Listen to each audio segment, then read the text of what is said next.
Have we heard from Jackie? Have not yet. Bring this meeting of the Toledo City Council work session for February 26, 2025 to order. First item, pledge of allegiance.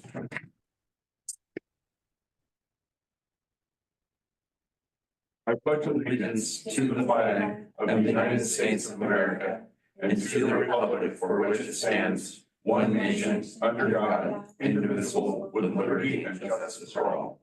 Now, all right. Take a roll call. Councilor Sylvia. Yes, sir. Councilor Mix. Here. Councilor Burns. Yes. Councilor Keating. Here. Council President Bush. Yes. Councilor Kaufman is currently absent. And here that gives us 6. Forum, we can conduct business. First item is interviews for the city manager interim pro tem. First up is Roberta Vanderwall. Roberta, welcome. Thank you. Can you hear me? Yes, we can. Oh, good. Okay, good. I was worried about that. So, good. All right. I understand the questions have been sent to you. Yes. Okay. So I will proceed down to questions and we will await your responses. All right. Sounds good. Yes, you can take it. I was asking. Oh, no, I've got it. Okay, well, take it. All right. Question number 1. How do you plan to ensure that employees and department heads consistently follow city policies and protocols? Basically, I meet with the departments, the department heads, and the employees. I want to meet with all of them and get their input and make sure that they know what the policies are. And if they don't, then we will review them and go over them so that we are all on the same page. They need to know where I stand, that I will follow the policies and procedures.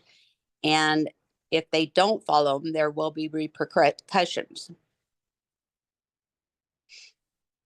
Thank you. Question number 2. In your view, what are the key steps to rebuilding trust among staff, city leadership, and the community after a period of instability or controversy? Well, I've been in that position before, and I've met with the council, I've met with the employees, and I build a trust amongst everyone. I think that's really critical. I really think it's critical that people know I will listen and I will get their input on the different issues that are going on. I've read a few things that are going on there, some concerns that you guys have had. And my main thing is I listen and then we talk about it. I'm open all the time. Open communication is the most critical part. Thank you. How would you handle a situation where a city council member is acting outside of their authority or undermining city policies? I will talk to the counselor and we will discuss it. And if they do not heed the policy, then I will go to the mayor or the city council members in a meeting. We'll discuss it there because I've seen that happen and I can see how detrimental it can be. So again, it's communication. Thank you. Can you walk us through your experience preparing a city budget? What strategies do you use to ensure financial sustainability while meeting community needs? I review the past budget. I see what our financial statements are right now, see where we are, how we're going to go forward. I've been at the very beginning of the budgets where I process the whole entire budget. I get the department input from each and every department head, and also I listen to the employees and I listen to the council to see what they expect and what their expectations are, and then we move forward from there.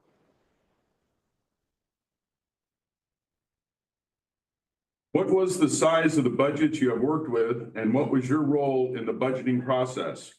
Do you have experience securing and managing grants to supplement city funding? The highest budget that I really worked closely with was 12 million. 8 million of that was a wastewater treatment plant that we were funded through the USDA through, but we started from the very beginning, with our council members and our budget committee meetings.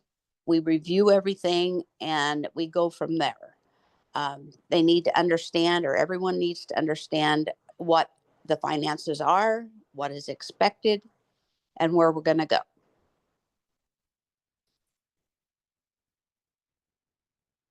How do you evaluate department performance to ensure efficiency, transparency, and alignment with city goals? Openness and honesty, and listening again to the employees and the department heads, and reviewing the policies and making sure that we're following them. If we're not following the policies, people will be reprimanded up to termination if necessary.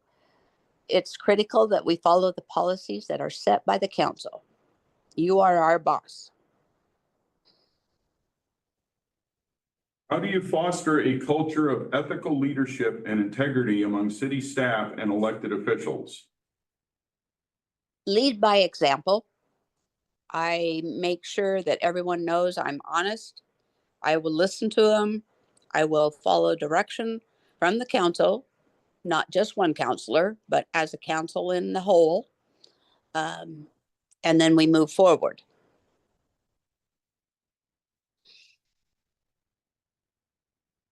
How do you ensure open and transparent communication with staff while maintaining necessary confidentiality in personnel and legal matters?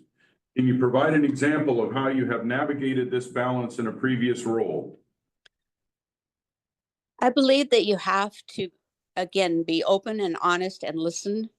And as the manager, there are personal issues that cannot be discussed amongst the members of the employees. And sometimes the council, unless it's in an executive session, we have to follow that very, very closely and walk through it. But there are times when it absolutely is forbidden to talk about things, um, without legal counsel or, in an executive session. We have to follow that rule. We cannot step outside it. And if people are trying to influence you from the outside, you have to ignore that. You can listen, but you have to, again, be open and honest and tell the employees. I think the critical piece is the employees need to know that they're valued and listened to and heard. So many times they are not. And employees are our number one asset. We can't function without our employees. So we have to be listening to what they're saying, but in a confidential matter, they have to understand, and they will be told that things cannot be talked about if it's a legal, a personnel issue. You can't talk about it, and they have to understand that. You have to emphasize that. I have to emphasize that.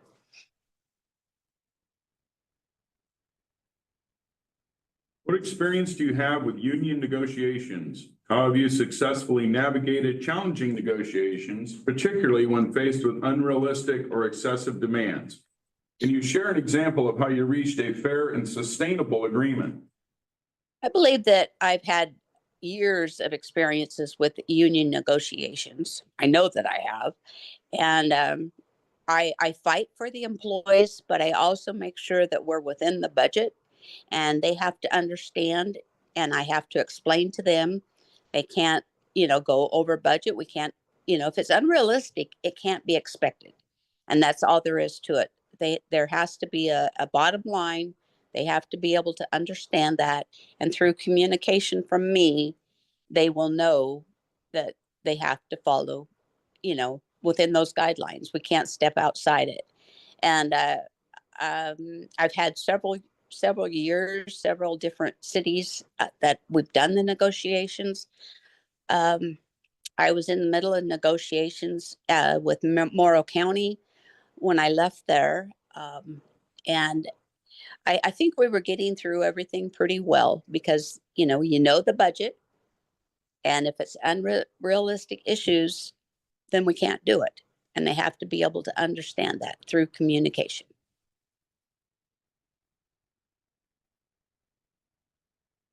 Have you served as an interim city manager before? If so, how many times and in what cities? How did you I approach? Oh, go ahead. Oh, you can finish your question. I'm sorry. All I right. didn't mean to interrupt. That's okay.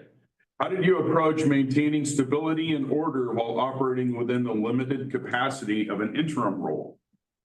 Well, it's been very interesting. I've had two stints as a city interim manager, the city of Coquille and the city of Union. And I was in Coquille about 5 months and in Union about 4 months. And then I was interim county administrator for the county of Morrow County for about 6 months. And, it's a very difficult situation to be in sometimes, but I think I've been able to maintain that relationship. And I think I've been very successful at that, actually. As an interim city manager, how would you navigate overseeing and addressing internal investigations involving city staff or leadership? What steps would you take to ensure a fair, thorough, and unbiased process while maintaining stability within the organization? Again, it's communication and understanding what the situation is. The employee needs to be able to talk to me. I need to understand their concerns. Um, but I also need to follow what the direction of the council has given me. So I really think that I've been able to maintain that in the past. And in all three places where I worked as interim, I've left with employees begging me to stay. That they have asked me to stay, asked me to put in for full time in all three places. So I think the integrity has been maintained. And again, it's communication. If you're not listening to your employees, then why are you there? I mean, that's my thing. Like I said, the employees are the number one asset that we have, and we have to take care of them and have to be respectful. And I think I've done a really good job at that. In your interim capacity, how would you approach recruiting and retaining qualified employees, especially in key leadership roles? What strategies have you used in the past to maintain staff morale and stability during leadership transitions? Again, open communication, listening to the employees, making sure that they're heard and that they know they're valued. I think that's been critical, and I've been able to maintain that. Um, I I think my number one strong point is being able to build a relationship between not only the employee and myself, but being able to work with the council so the employee knows I'm working for them.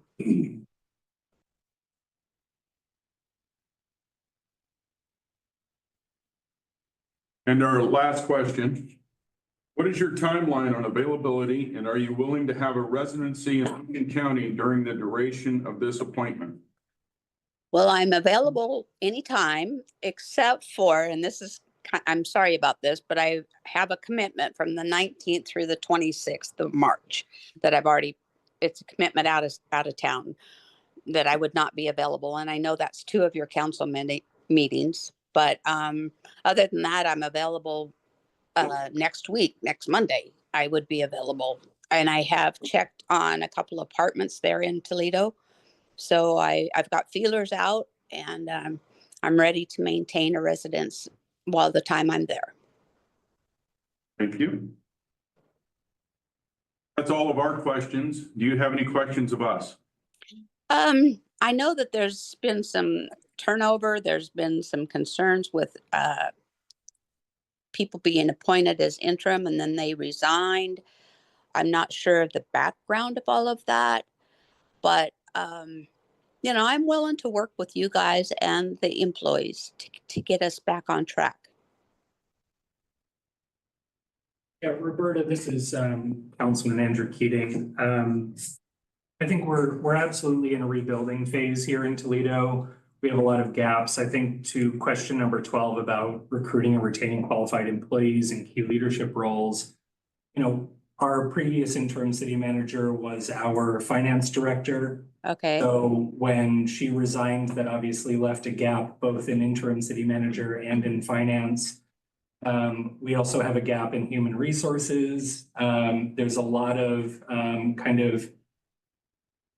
we don't have a lot of people in City Hall right now. So I think we very much recognize, I believe I'm speaking a little bit on behalf of council, and please correct me if I'm wrong, but I think there is really a sense of we're in a rebuilding phase. We see this position that we're hiring for right now as somebody who will help us through that transition, will guide us, will help us to figure out which areas in our leadership need to be filled fastest and help kind of guide us through this transition of rebuilding. So whoever we bring on, I think will get to steer the ship a little bit with us and help us to kind of understand where our priorities need to be as a city alongside council and our city attorney and other department heads. So I do think this is a rebuilding phase and there will be a lot of opportunity for flexibility and for you to have some input on where we go from here.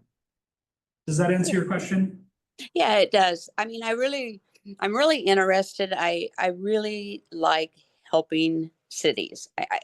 I miss it. I haven't been in it for a few months now, well, just about a year is when I left the city of Union, where I followed Doug when he left. And like I said, I was there for 4 months, and I just think that it is such an important piece to have your city manager be able to work with the council and also work with the employees and have that communication open. All right. Thank you, Roberta. And so what's your timeline on making a decision? Do you have any clue? Well, we can make it tonight if we so desire, which would mean we could do negotiations probably within the next 48 hours Okay. on who we decide.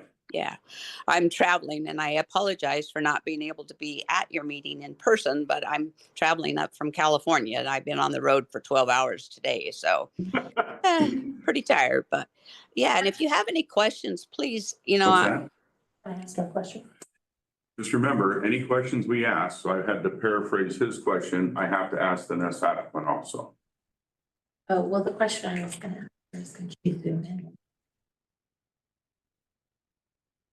That would have been a good follow-up. You could have asked that at that time. You didn't tell me that.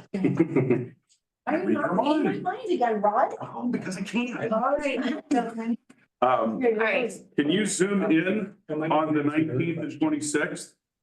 If you're selected? Oh, yes, definitely. Yeah, I'll be by phone. I just won't be in the area. So like I said, I have a That's fine. commitment, but I could definitely zoom in on both those meetings. No problem. All right. So I have a question Sure. relative to asking questions, not to you particularly. So if we don't ask her questions, then we can't ask the next. So any question that we ask this applicant, we have to ask the next applicant. And if we didn't ask her, then we can't ask the next one? Correct. Correct. Well, get out of here. Well, that's, Not you, not you. Stay on, Roberta. that's why we went over these Sorry. questions. Mike, can you clarify this a little bit? So sorry, Roberta, I'm asking our city attorney, Mike Adams, your question, so just bear with me for a moment, but. Sure. Mike, I would have to imagine that when it comes to the specifics of the individual candidate, that we have some flexibility in terms of the answers that they provide for follow-ups, whereas the general questions that set the basis of our interview would need to be consistent between the two candidates. Am I correct about that? I think that's probably true. I think there probably is some flexibility. But there'd have to be direct as in direct to their response. Right. Yeah. So So Tracy's you question, can't for over- example, right. is, So you can't, in other words, so your question, mine wasn't a question, it was an answer to her question. but you made it a clarification to something that was already in one of our questions, which is, we are in a rebuilding phase. Are you ready and willing to help steer us through it? We lost. That's a pretty direct question to what we're doing. I didn't ask that question. I know I had to paraphrase your thing down so it would fit. No, he was answering. No, I was her answering her Okay, question. I didn't get that out of what you said. Yeah, he was She- actually. She asked, we asked her if she had questions. I'll take your word for it. I will scratch it off. Fortunately, it was recorded too, so my word is not entirely necessary. Let's continue. So You are we, muted, Roberta. Roberta, you're. Roberta, you're Still muted. Still. Still. Okay. How's There we that? go. I'm sorry, I'm not good at this phone stuff. I'm more of a hands-on person. We did receive the clarification that we needed from our city attorney, so thank you for bearing with us for a moment. Oh, no problem, no problem.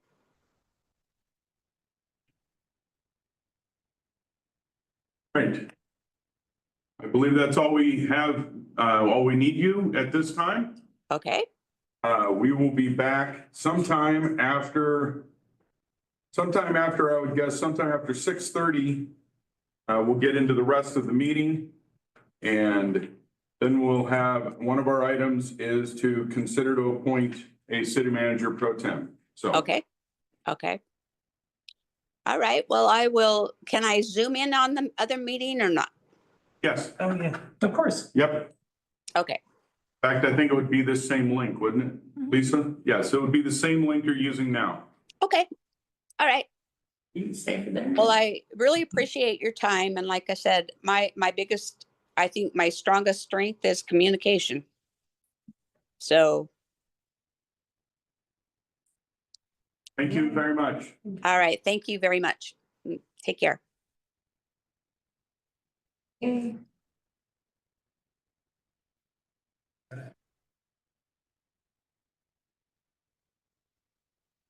And our next interview is not until 6. The second got canceled. He withdrew his application. Oh, So the 5 o'clock interview is canceled. So we wait till 6 o'clock. Well, we can all stop and have cupcakes. Well, Lisa, would you recommend we take a recess at this time? It's entirely up to the council. There's still a couple of other agenda items later on. The discussion regarding Blackberry Hill. You can move on to any of those if Okay. you'd like. I didn't know if you wanted to do it in order or not, so thank you. Yeah, that's up to the council if they want to move things around. Food will not arrive until 5 o'clock. So do we want to take on, first of all, the memorandum of understanding with TPSA? Why not? Let's go for it. All right. I have a question. Yeah. If we take them out of order, what if people were planning to come after the interviews to our meeting? Or is that nothing to be considered? I just, No, that should be considered. Yeah, Yeah, I didn't think about that. recess. loan Yeah. for public. Yeah. Guess we're in recess. Yes. We're in recess until 6 p.m. So cupcakes for a half hour, don't fill it. It's okay, it's an open podcast. I was gonna say, it's not a cheat sheet if you tell us you're using it. All right, council, are we ready? Yes, sir. Yeah. All right. Bring us back into order at this time. We will interview City Manager Pro Tem candidate David Klein. Welcome, David. Mayor, members of council, thank you. So you've been given our questions in advance. We may ask some questions for clarification or further information on what you have asked or what you have said. All right. Question number 1, how do you plan to ensure that employees and department heads consistently follow city policies and protocols? So, and I didn't put this in my cheat sheet, but if you don't mind, can I give you a little bit of a resume of who I am and then get into your question directly? Because I always like to start interviews and interviewing people. That way it's a softball that you can't get wrong. Anyway, so just to let you know, I've been in the business for some 40 some odd years, and I know you have my resume, but I just want to summarize that to you. And I've worked during my active career before I retired in 2018, December of 18, I worked in 8 cities, 1 county and 1 league of cities. And I also had a career as an attorney in Colorado. I've been in Oregon for 20 some odd years. And so half of my cities, half of the cities that I worked in were in Oregon and half of the cities in Colorado roughly. I've since worked in 4 cities since retirement as a interim city manager. I've also worked in 2 universities doing some work on behalf of PSU and for Western Oregon State. And I've traveled a bunch. So I travel a little, go to work, pay for it, travel a little, pay for it. That's sort of my active retirement plan. Keeps me out of trouble at home. So it's just staying away keeps you out of trouble at home. So anyway, how do I plan to ensure that employees and departments consistently follow city policy? So my approach to management is, first and foremostly by example. I pride myself on being an ethical leader and one that is an active listener, one that listens to and cherishes the opinion of those that work for me. I'd like to think that those people who work for me, with me, know their work better than I do, that I can, that I'm not there to step in and do their job. So I'm there to provide guidance from my perspective. To that end, I keep an open door policy. Folks are welcome to come in if they have something less than kind to say. I ask that they close the door behind them and share it privately and make sure that I agree to listen to that kind of conversation. But otherwise, they're welcome. People are always welcome to come tell me what they think, what they think, and I promise to listen carefully, and cherish that opinion.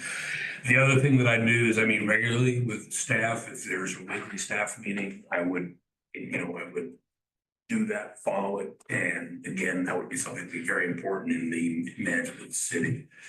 Making sure that we have the collective wisdom of the people that run the city, sitting together in the room and forming a team environment. Hugely important. We can all be very good at what we do, but if we don't work together, it doesn't really make much difference because we're working against each other if we're not working with each other.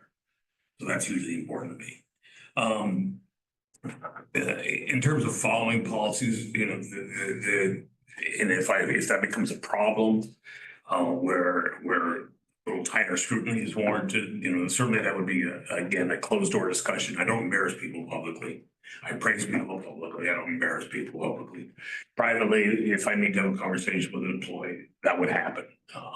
If that needs to amount to a more formal disciplinary process, then that indeed would happen as well. I'm a believer in performance plans, performance management. So people have every opportunity to succeed, and they have to have we have to have clear expectations as between the two of us, what that means to succeed. And then we have to have regular check-ins on that. And hopefully that is enough. If it's necessary to go down the further disciplinary road, then so be it. And I understand that I cannot terminate employees without your approval, but I would be coming to you if that were the case with the information, and you would go through whatever due process was required. And the attorney would advise you on that. So that's a long answer to your question. All right, thank you. Yeah. Second question. In your view, what are the key steps to rebuilding trust among staff, city leadership, and the community after a period of instability or controversy? Yeah, so again, that's a little bit of a crossover with what I just talked to you about. Again, that's leading by example, leading as an ethical leader. The other piece of that is engagement with my staff. We again talked about that. Engagement with you as the leadership cadre for the city, and being available to engage with the community as needed. Now, I'm stepping in as your interim, not as your regular city manager. And so as an interim, I think the charge in terms of engaging with the city, the stakeholders in the community, the city leadership, people in the community that are leaders in the community, others in the community, and outside of the community is there, but probably in a more limited fashion. I think my role as your interim is largely to help you lay the foundation to bring in somebody as a regular city manager, not necessarily to create you know, the breadth and depth of networking that you would need from your city manager. That doesn't mean I would shy away from it, but I just don't see it as quite the mission number one that I would see the getting you a new city manager being mission number one.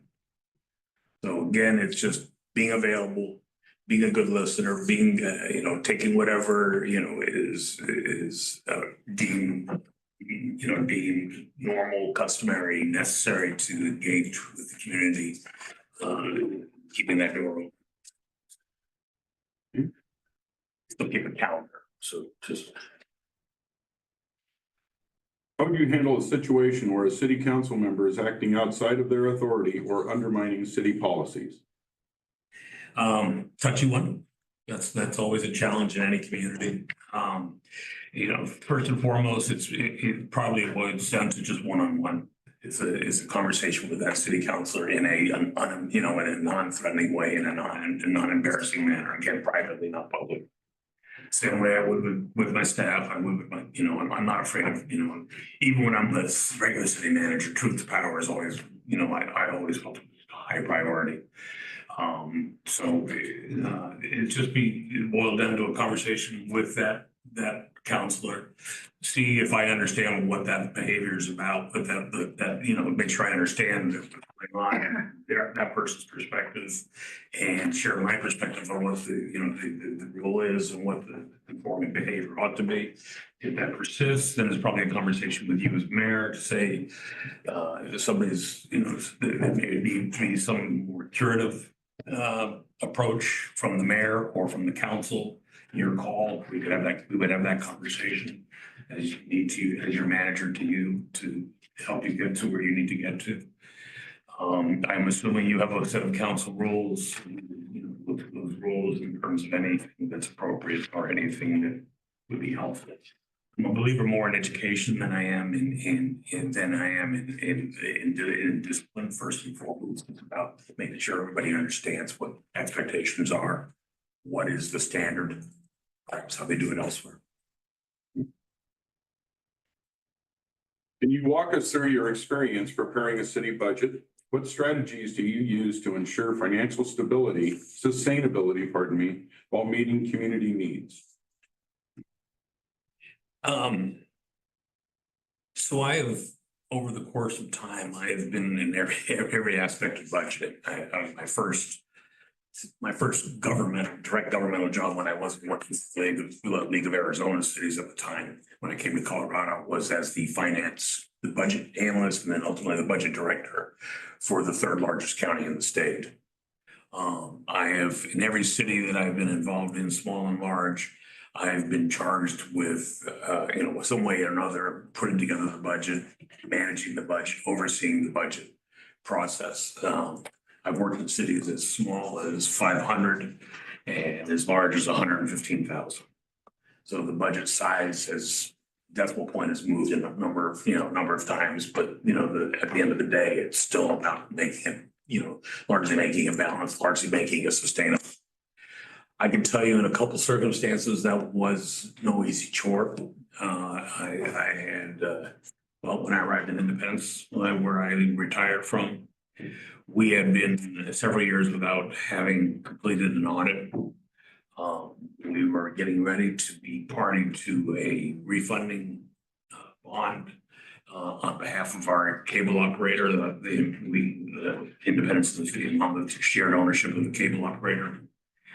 And none of that was going to happen until we got our finances brought up to current, prove that we in fact were, you know, capable of supporting that reissue and doing the work. At the time, it was right in the beginning of the Great Recession, right towards the middle of the Great Recession. Part of my work there was to, in addition to getting us current on that, was taking a good hard look at where we stood financially. In that case, it meant that we had to that we chose to reduce the workforce by 25%. Get concessions from our unions, do everything that it took, spend down our reserves, do everything it took to get the budget into shape so that we could have a sustainable budget going forward. We worked with that for a couple of years and that still wasn't quite enough. And we went out to the community and asked them for their support with a bond issue after we told them everything we had done, all the steps we had taken internally to get to where we needed to get to. And we worked very hard to get their support and ultimately got a 65-45, or I'm sorry, 60-40 margin roughly on passage of a bond issue that basically set us completely to rights. The choice at that point in time was, do we cut another 25% of our workforce, or do we sustain our operations at the level that we were providing at that point? Went through that one other time in a community in Colorado. It was a gambling community. It was much more drastic. We ended up trimming the workforce by 85%. Oh, my gosh. Including my own position. I was deputy city manager. And so I had to trim my position. Before I could do that, I had to tell everybody else I was reducing theirs. Then I in front of my next opportunity. It was pretty drastic. So that's, you do what you need to do on, to get to a sustainable position. You have to, we're going to be around as cities, decades, if not centuries. And we have to plan in that fashion, financially plan in that fashion. Okay. This is essentially a follow-up. What was the size of budget you have worked with and what was your role in the budgeting process? Do you have experience securing and managing grants to supplement city funding? So my budgets that I've worked with were probably as low as just a little over $1 million for the city of 500 to, I believe it was about 750 million for the Gresham was the city that I worked for as the largest city. So we had, I know here we're about 25 million for the current budget, for your budget. My role again was everywhere from putting the spreadsheet together to directing the staff who was doing the work and giving them some level of direction. I've done a lot more of the former than I've done the latter. I've built and assembled budgets from scratch quite a few times. And I understand the budget formatting and the Oregon budget law very well. I understand measures 550, 47, coming from Colorado, one of the things I learned is where to put the decimal point when we didn't deal with this once in Colorado because we had sales tax. So now that we don't, it became a little bit of a harsh lesson to me how to fine tune budgeting, but I certainly learned. I've been here for 22 years, 23 years, whatever it is. I think there's another piece to that question. Yes, on securing and managing grants. A lot. Again, 40 years we've had every city I work with, going after grants, managing grants, writing grants, again, depending on what level of city that I'm working for, whether I'm doing it or overseeing it, but every city is in the grants game, looking to supplement the funding. And I certainly have done my active share of that. Okay. How do you evaluate department performance to ensure efficiency, transparency, and alignment with city goals?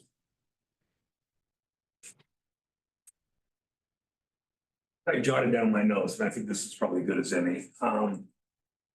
It starts, I think, with you, with the goal setting that we do together as a team for you. I like to operate, and I have done so for a number of years, in the context of strategic plans. You probably do something that approaches a vision plan, a vision for the community, and that tends to be a very long-term, look ahead to where you want Toledo to be in however many years. Typically I'm looking 20, 25 years as a typical vision point. You can't build a plan, a strategic plan off that. You have to narrow your scope, but you also have to say, how do I build something that's in accord with that vision? So a strategic plan for me is more like a 5-year, maybe a 3 to 5 year look forward as to where you want to go. And that involves a goal setting, and goals at a council level for me, it means not more than a handful. Something at a high level, we as your staff will start fleshing that out for you, taking it down to however many objectives and strategies and whatnot. But that 5-year window gives us something to work on an annual basis how we can flesh that out on an annual basis. And that 5-year window means every year you revisit that 5-year window. You look at what you've accomplished in the year at hand, and you push out another year. You add a year onto the tail end.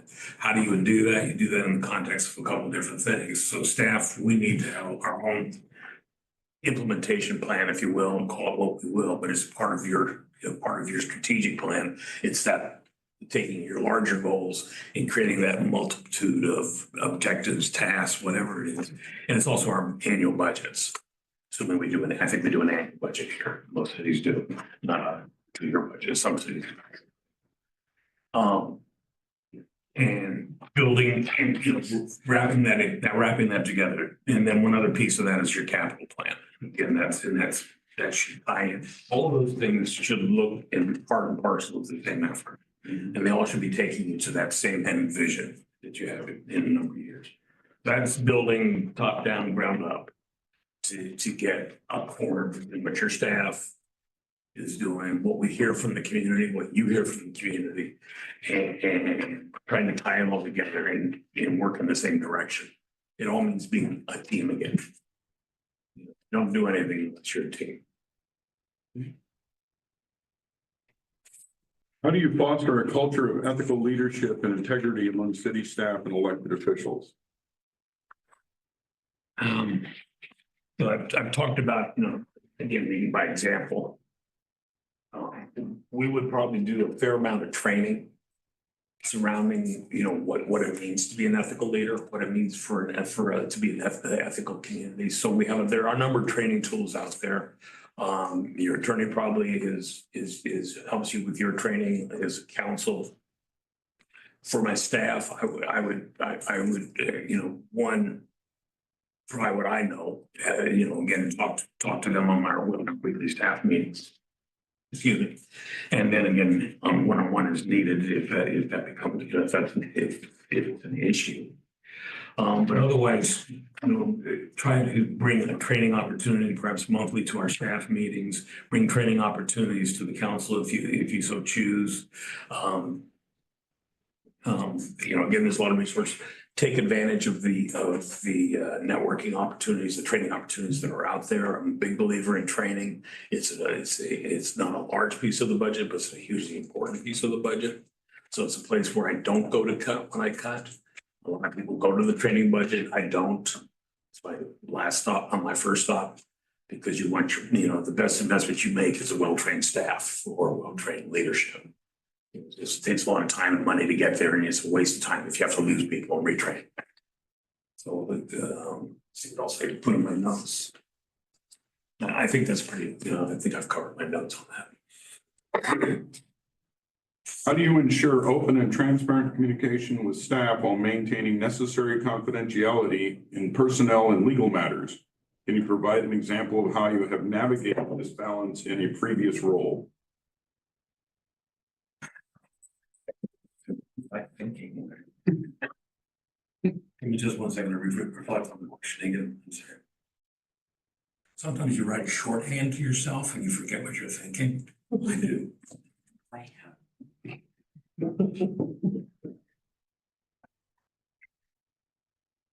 So I made a note of myself. My experience as an attorney aids tremendously. I guess my point there is I as an attorney but primarily as a city manager, I've had many opportunities to understand the difference between what is confidential communication and what is not a confidential communication.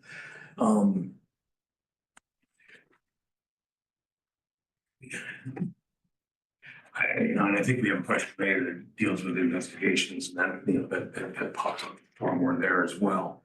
But it largely in personnel matters, those are for the most part confidential communications. There are certain things that the Oregon Public Records requires disclosure, but by and large, the communication with your staff, with you as a counsel over personnel matters, those tend to be confidential communications.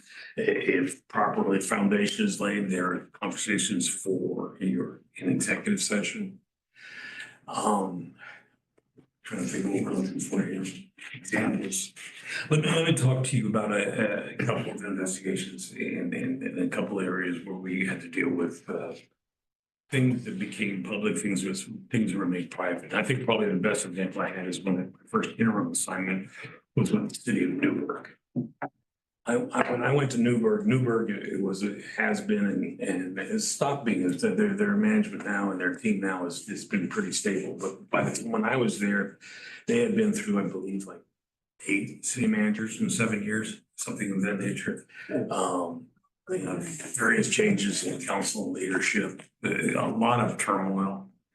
And a lot of the turmoil was surrounding, involving the police department and management.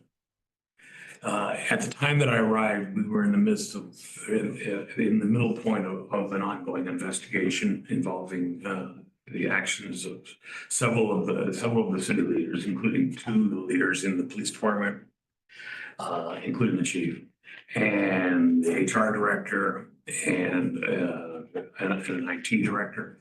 None of this is confidential information because the report was ultimately released publicly, redacted, released publicly. We went through a long period working through those, and for the longest time, much of the fault did lie with the culture and what was going on within the police department. But the story that was coming out was very much that it was city leadership and city administration that was to blame for what was happening in the department. Met with our investigators, our CIS, our risk managers for the insurance company for your city, our city, almost most cities, and their risk management team that was assigned to it, as well as the investigators were assigned to it. And we decided that to take a rather unique approach, which was subject to the law and correct under the law. If the council chose to release the results of the redacted version of the investigation, they could do so. We had a lot of debate and conversation about that because it was a lot of damning information, but in the end, it was felt that most of the rest of the story had to be told because otherwise the culture was going to persist and the problems were going to persist. And so we did so. And you could probably Google the read, you know, online somewhere now. It was actually around, it was very interesting. And that'll be a very long investigative report. It had to be book length, not even counting the appendices that are attached. But it was a real difficult situation. Several people were just ultimately the HR director lost her job. That was a little bit over that, a little bit over something separately. Police department went through changes. The police chief retired. It was my role in helping him retire. We hired a new chief and you moved on from there. I think the city has settled down. And again, I think not so much because of what I did, but because I think 1, because of the approach we took, and 2, because I think they found, you know, a very good candidate for city manager who's been out for several years. So, and then leadership has changed at council. And it was a great council, but it wasn't particularly well reflective of the community. I think now it tends to be a little more balanced with the community they serve, which makes it a little less of a little less of a lightning rod. Plus the school district became the lightning rod over there anyway. So yeah. But, I did list the former mayor as one of my references, by the way. So great guy. Yeah, that's one. I had a similar situation when I came to Cottage Grove as their police department. Their entire command cadre, including the chief, was released. They had it was a pretty ugly situation. And so the vast majority of that, I believe, was not released publicly in terms of the investigative results, but certainly the summary results were publicly known. What experience do you have with union negotiations? How have you successfully navigated challenging negotiations, particularly when faced with unrealistic or excessive demands? Can you share an example of how you reached a fair and sustainable agreement? So I've been in union negotiations since arriving in Oregon.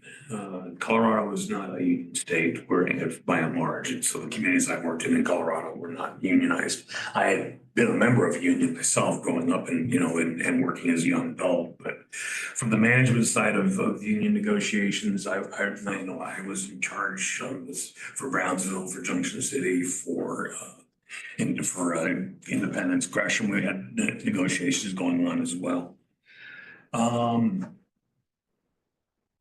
I think probably one of the question was unrealistic, successfully navigating negotiations. One example, I guess, let me cite to you, was a reorganization that we were attempting to do in Independence.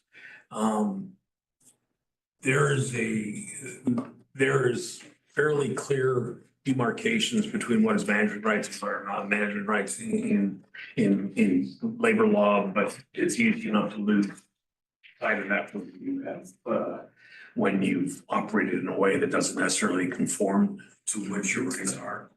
So you, as a manager, you need to maintain your rights, or you tend to lose those. You suffer a waiver of those rights by virtue of your past actions.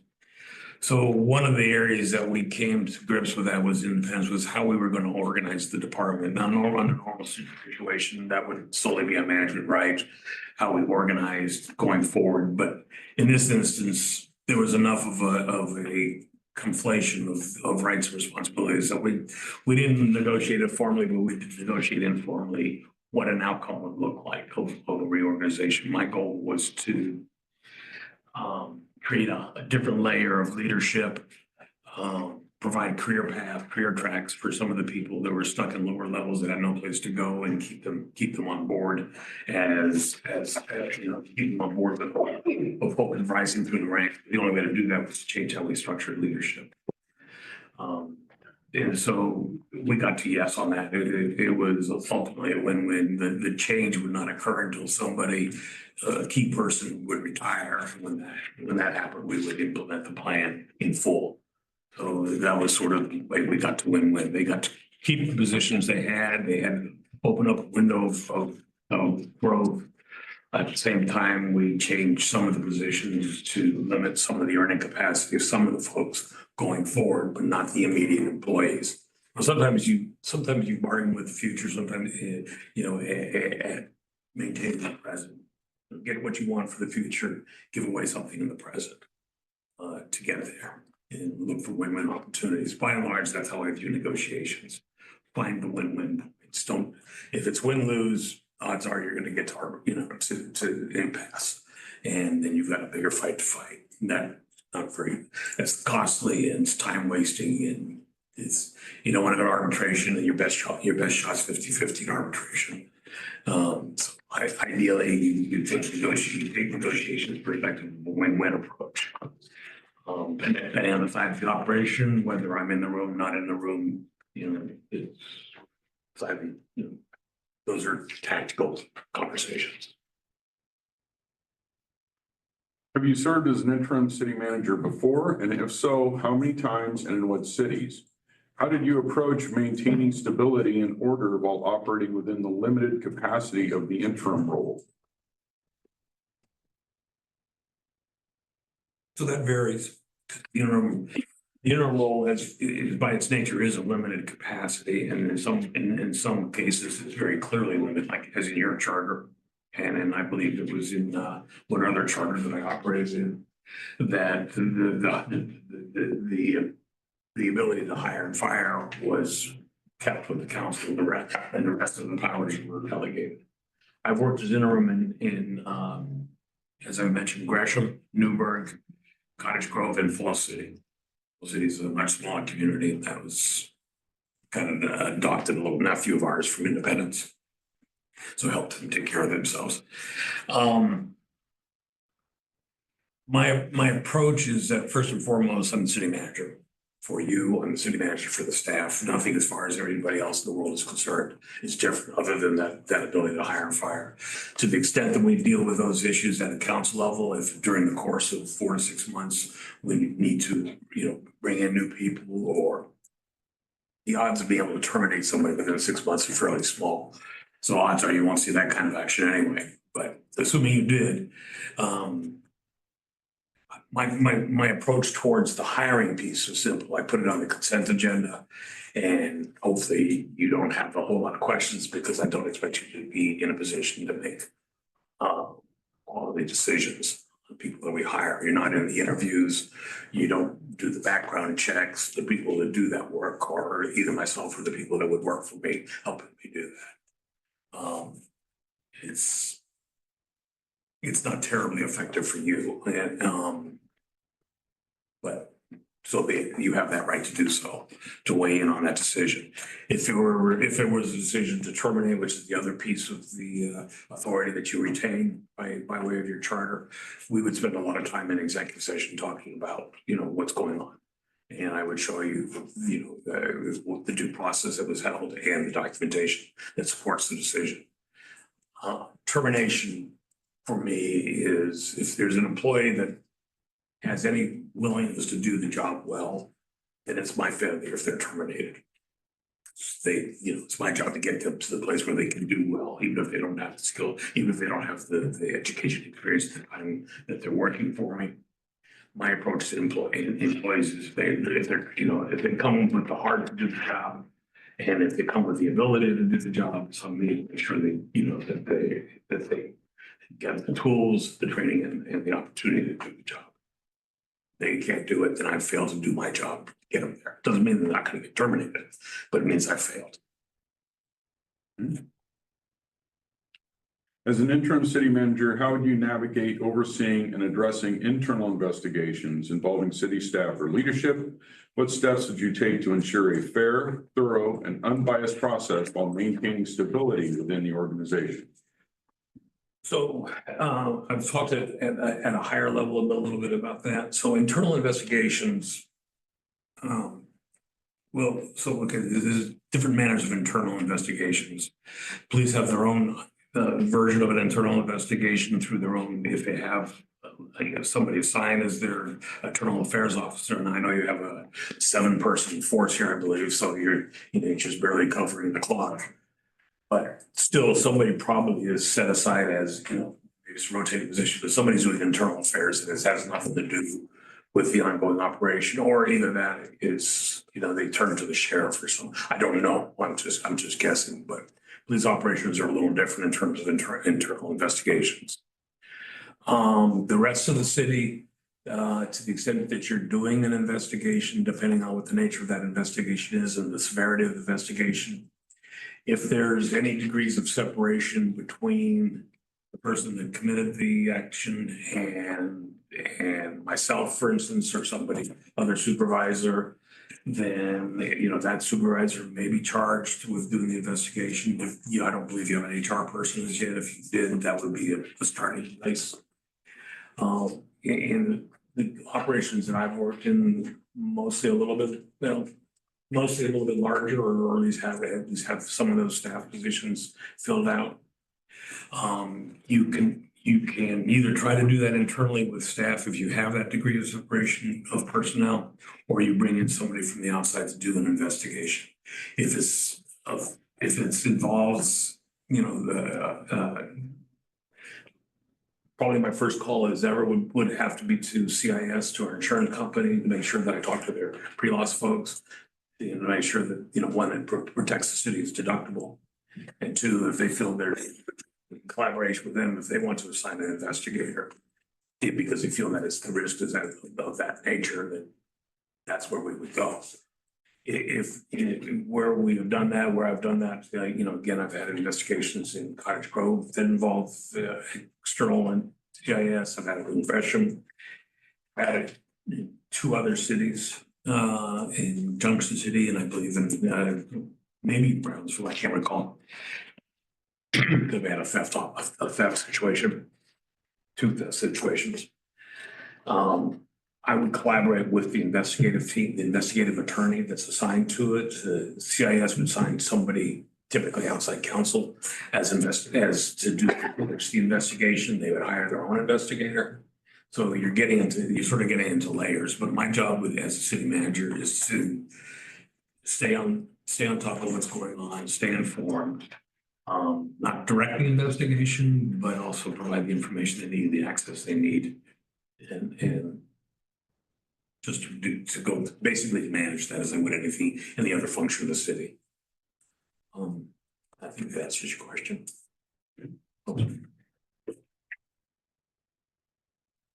In your interim capacity, how would you approach recruiting and retaining qualified employees, especially in key leadership roles? What strategies have you used in the past to maintain staff morale and stability during leadership transitions?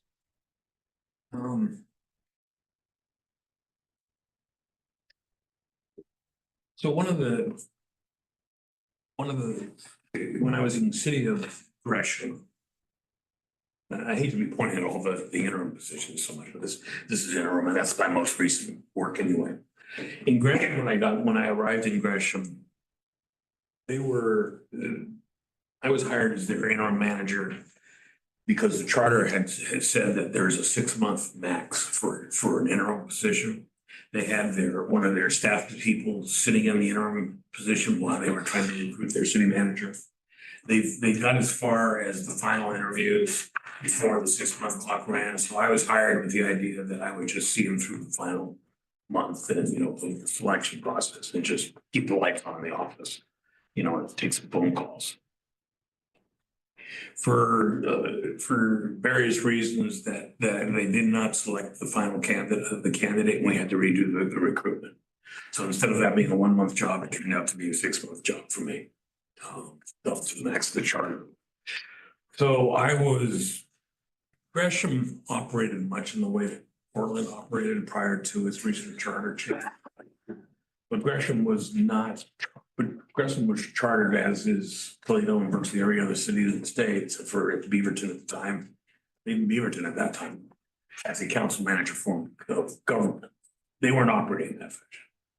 And they had gone through a leadership change with their manager. They'd gone through a leadership change with their mayor. They'd gone through a change at the council level. The balance of it's a more political environment with the balance of power changed. So I came into that. After the recruitment failed, my role was pretty much okay. Now I am going to be your manager for the next 6 months, whether that's what I envision being or not. And it's going to be more than a caretaker role because 6 months is a long period of time of a city of 115,000 with a $700 million budget. We're doing a lot of things. And so one of the things that I found, not very workable in their operation was the number of direct reports the city manager had. They were aligned in a way that there was over 30 direct reports to the city manager. There's a lot of individual sort of fiefdoms in the city. Everybody is a very silo-driven city. People sort of had their turf, protected their turf. And that didn't work for me. I didn't view that as way. There's no way to form a team in that environment. There's no way to maintain and to deliver services in a way that people were communicating and understanding each other's roles. So I felt like, ideally, they teach you in management school. They teach you. I wasn't in the military, but they teach you in the military span and control. It needs to be probably no more than 7 to 10 people. That should be your max. Beyond that, you're just not. His job's not getting done effectively or efficiently. So my approach with that goal of basically reducing the number of direct reports, and my approach to that was to create a whole new cadre of leadership. A number of assistant deputy city managers. And at the end of the day, in a city that large, decided that we needed about 4 deputy city managers. And went through an internal recruitment first, and I knew we were going to find our candidate internally. So we never did look externally for candidates. I always think if you can find somebody internally, it's good for morale. It's good for, it builds up the organization, gives people an opportunity. They look at their career ladder, say there's one more place they can go. There's more money to be had, and and there's only one city manager seat, so not everybody can be city manager if they even wanted to be.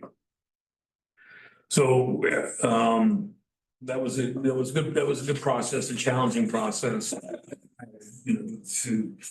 I had to do my best to make sure that people understood that it was a fair process.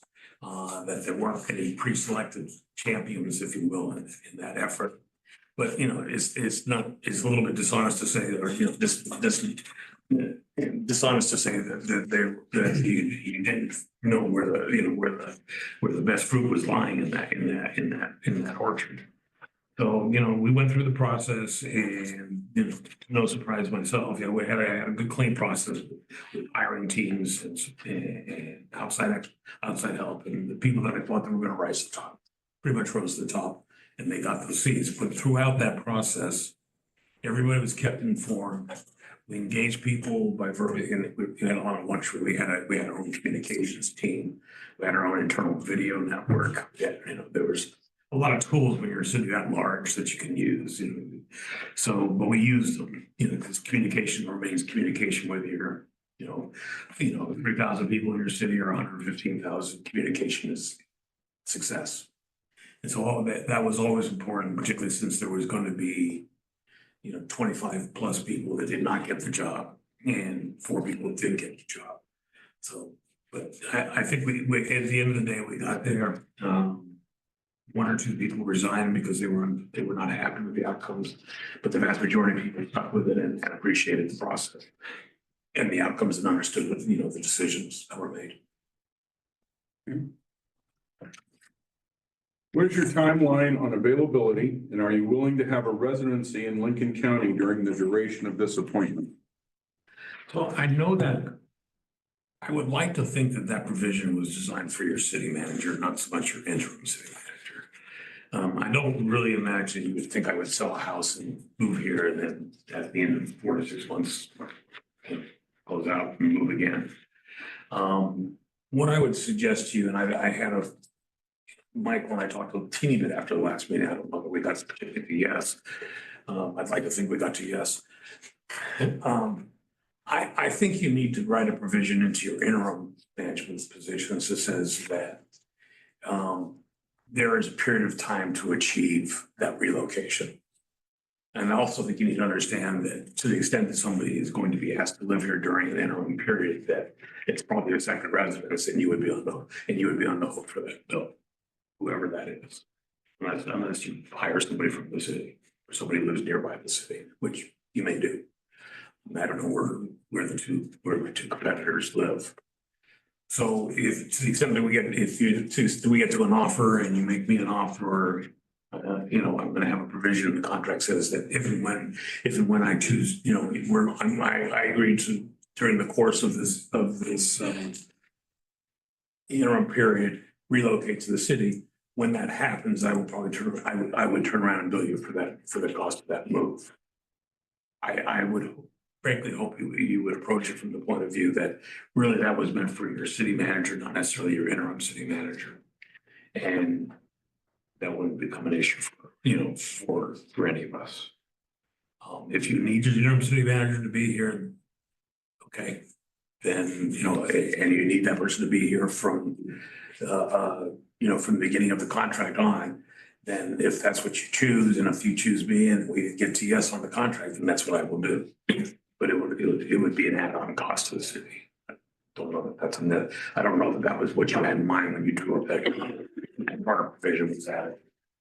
I'll provide some clarity on that. That has been something we've been discussing, and we've been discussing it in some public meetings recently as well. That portion of our charter is unfortunately pretty vague. So what is certain is that if you don't differentiate between interim city manager and city manager, you have to treat both the same for the requirements of the positions, especially if there is a component of the charter that does differentiate between hiring and firing ability, meaning that you have in your charter by law created a differentiation between the two positions, but then you didn't address it for that qualification. So that said, residency isn't defined so clearly that it couldn't be partial residency, that it couldn't be a second home, or it's that you're staying there for a certain number of days. I don't know what that is, but again, to your point, and I think to what we discussed in our most recent public meeting, and this is just for clarification purposes, that there would be the opportunity for some negotiation that's happening if the position were to be offered to you or to the other candidate, that there would be some sort of negotiation that could happen related to that unusual provision in our charter. So it is good. It is, I just wanted to say that that is something that we've been considering. We recognize as well. And I would totally agree with you. And I think the way you would look at that is the way you would look at offering a position to any regular candidate for city manager, which is to say that, yes, you shall be a resident of the city and you have X period of time in which to relocate. Yeah, we have. All contracts do that when they require residency. They We say, have something we have something that says that they do not need to be a resident at the time of appointment, but it does for the time that they are serving. So technically, we could offer a job to somebody who isn't a resident of the county, but by the time they start the job, they're supposed to, is my understanding of it anyway.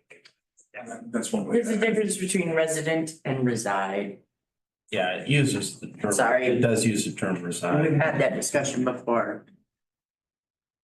David, one part of that question that you didn't answer is when would you be available? I'm available. I don't have any other, I mean, I have. Oh, well, just, you didn't state it, so. Yeah, no, I appreciate that. Thank you. I work with a food bank tomorrow morning. I have, things like that.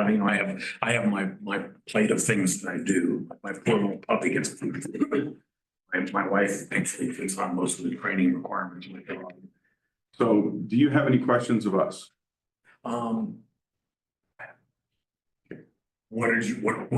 got the sense when I sat here before that you are looking for an urgent, to place somebody rather promptly when you get there. Honestly, not really. I think I have an understanding for what you need to do.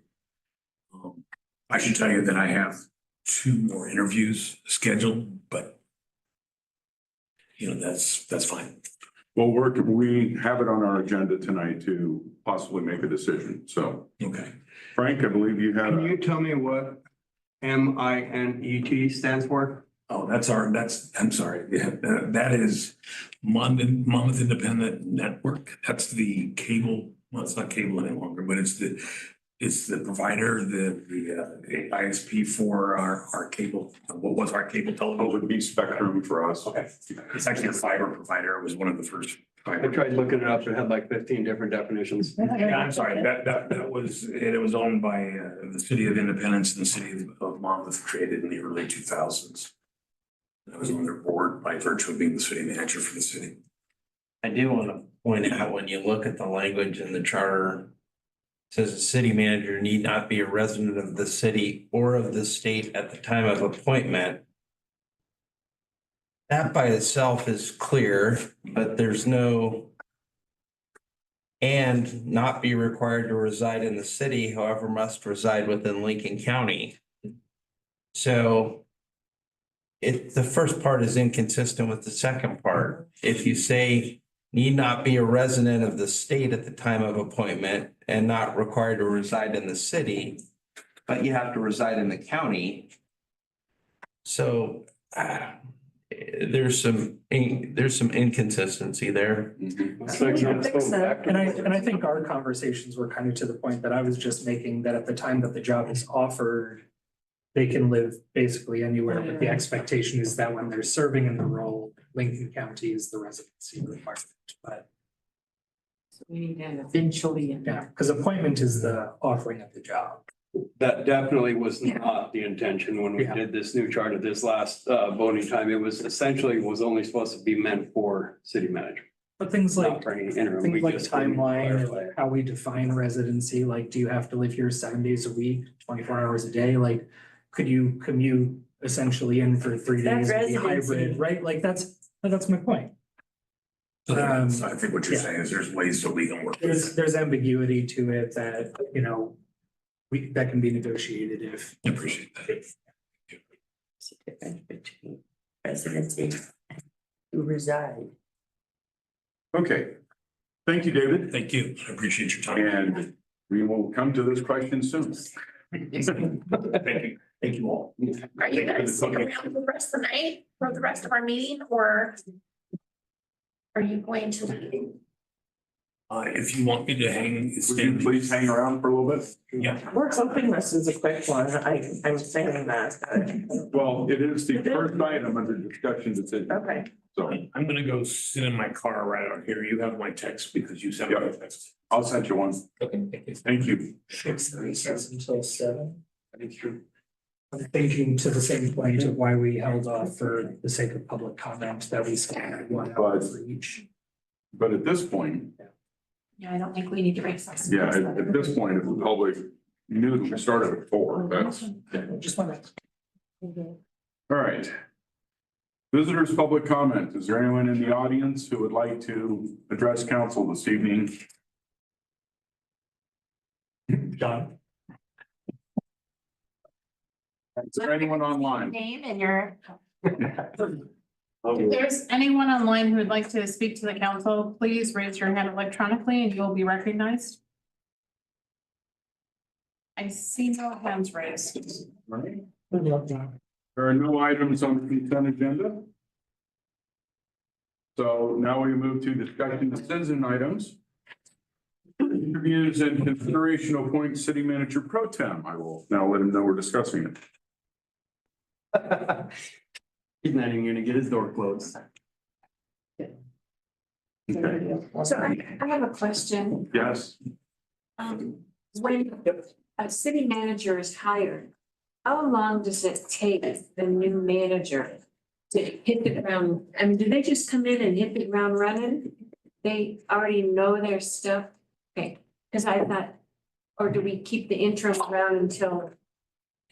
There's usually a couple week overlap. So, yeah, we usually try to get a 2-week overlap so that there's the sharing of information so that Okay, the okay. whoever the permanent is knows what's going on and what step, where we are in process, so all that. That makes sense. And like Judy was great. She was available on the phone Right, if, there were questions after that. okay. Yeah, All right, so, that works, thank you. yeah. I kind of like that both of these candidates have These Okay, experience. so let me make sure we're in it. Okay, yes, Lisa. After you just said we were in it, I wasn't sure where you were going with that. I did want to put something on the record just as a follow-up from the council report Mhm. for anyone who may watch the recording afterwards, but I wasn't sure if that's where you were at. Give me 1 second. Okay. Go back and look at the council report.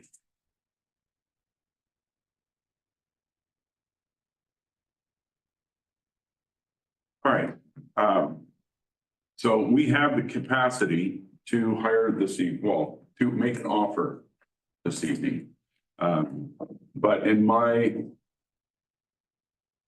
history and experience of working, what will happen is that we will give the offer, and then if they accept, we will need to have an executive meeting at some point to discuss contract negotiations.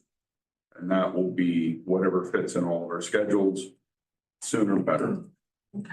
So just be aware of that as we go into this. So I've never experienced this, so offering, make an offer. Are we making an offer? No, we're offering them the job, not the details. No dollars. No dollars, just Okay. the job. Okay, thanks. And then we have to talk about those dollars, or is that somebody else's job? That goes in, that's when we go into an executive. So we do have to talk. Then, yes, in the executive, we will have to talk about that. Don't worry, there are 7 of us. You don't have to do Then, all yourself, right, Frank. then- No, I just didn't want to have to. Another question I have then is, And so how much time passes between making an offer? That's why I was saying. Asking them, and then whether they accept or not. I mean, how can they accept if they don't even know it? Another option is to delegate to somebody to negotiate the terms with them and come back with the draft contract that you guys would then Right, that, approve. and we can do that and put that into an executive session. That would be good. Okay, so like David, he said he's got a couple other interviews, so if. So if we get to them quickly, But he might say, well, I don't know, I think I can hold out for bigger bucks. he might do that. That would be his choice. That's his option. Okay, all right, okay. Yeah, no, just because we ask doesn't mean they have to say yes. But what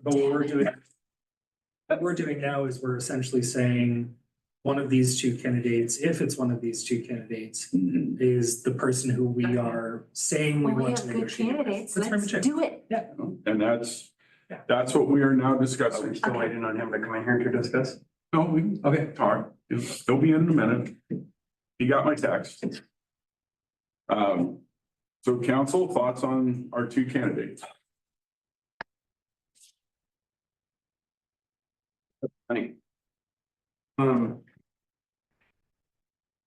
I didn't have anybody picked before I came in here, obviously, because I wanted to hear what they had to say.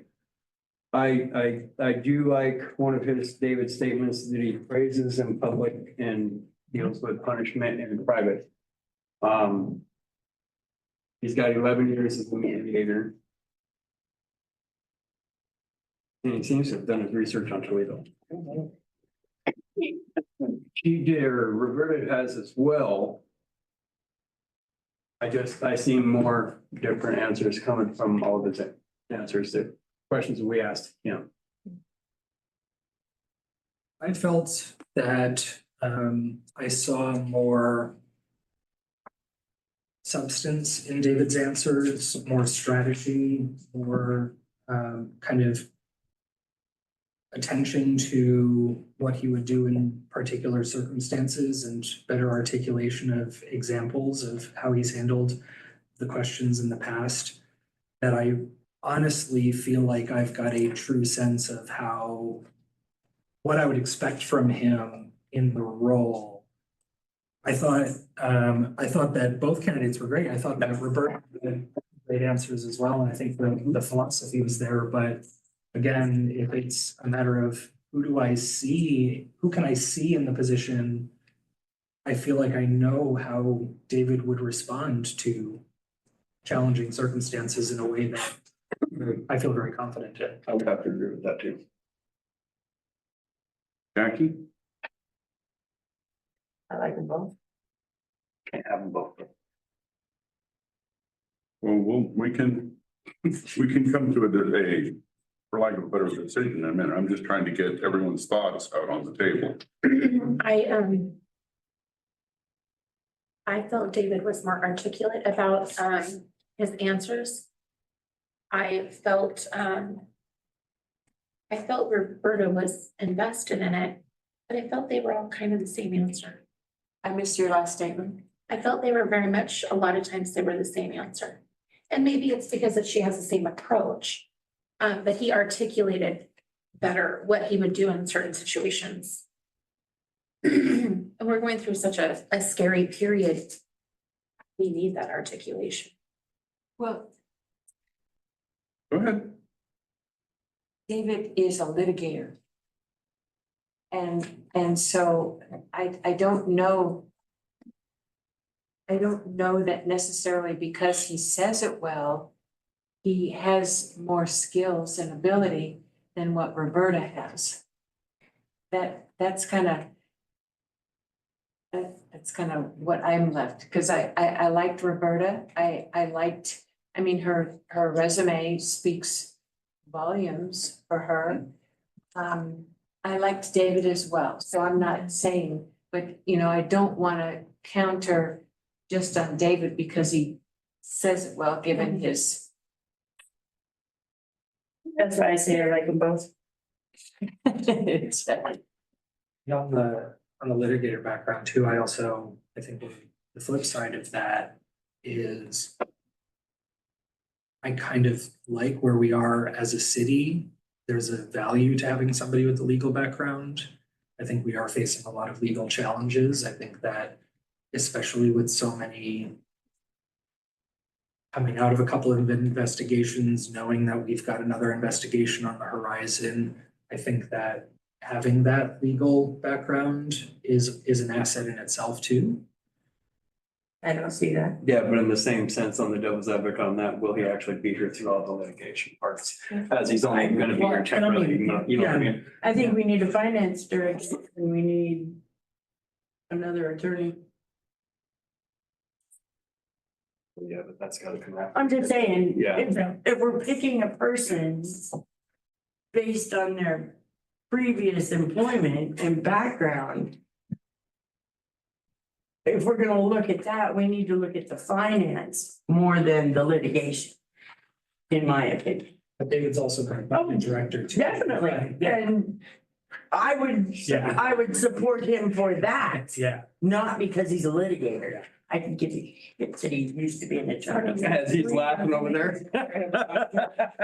I'm saying, what'd you say, Kim? Kim? Oh, I was just saying, out of the 3 resumes, before I even got here, David's was the strongest to me, just looking at the experience and what we're being faced with right now. I was like, I feel like the mediation, Honestly, that's what got me to Yeah, David, yeah. was the mediation.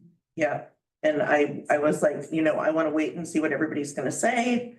And, but I'm leaning toward it. And he was able to articulate how he's come into cities with problems and had to wade through He's a it. sicko. It sounds like he likes it. He's gonna love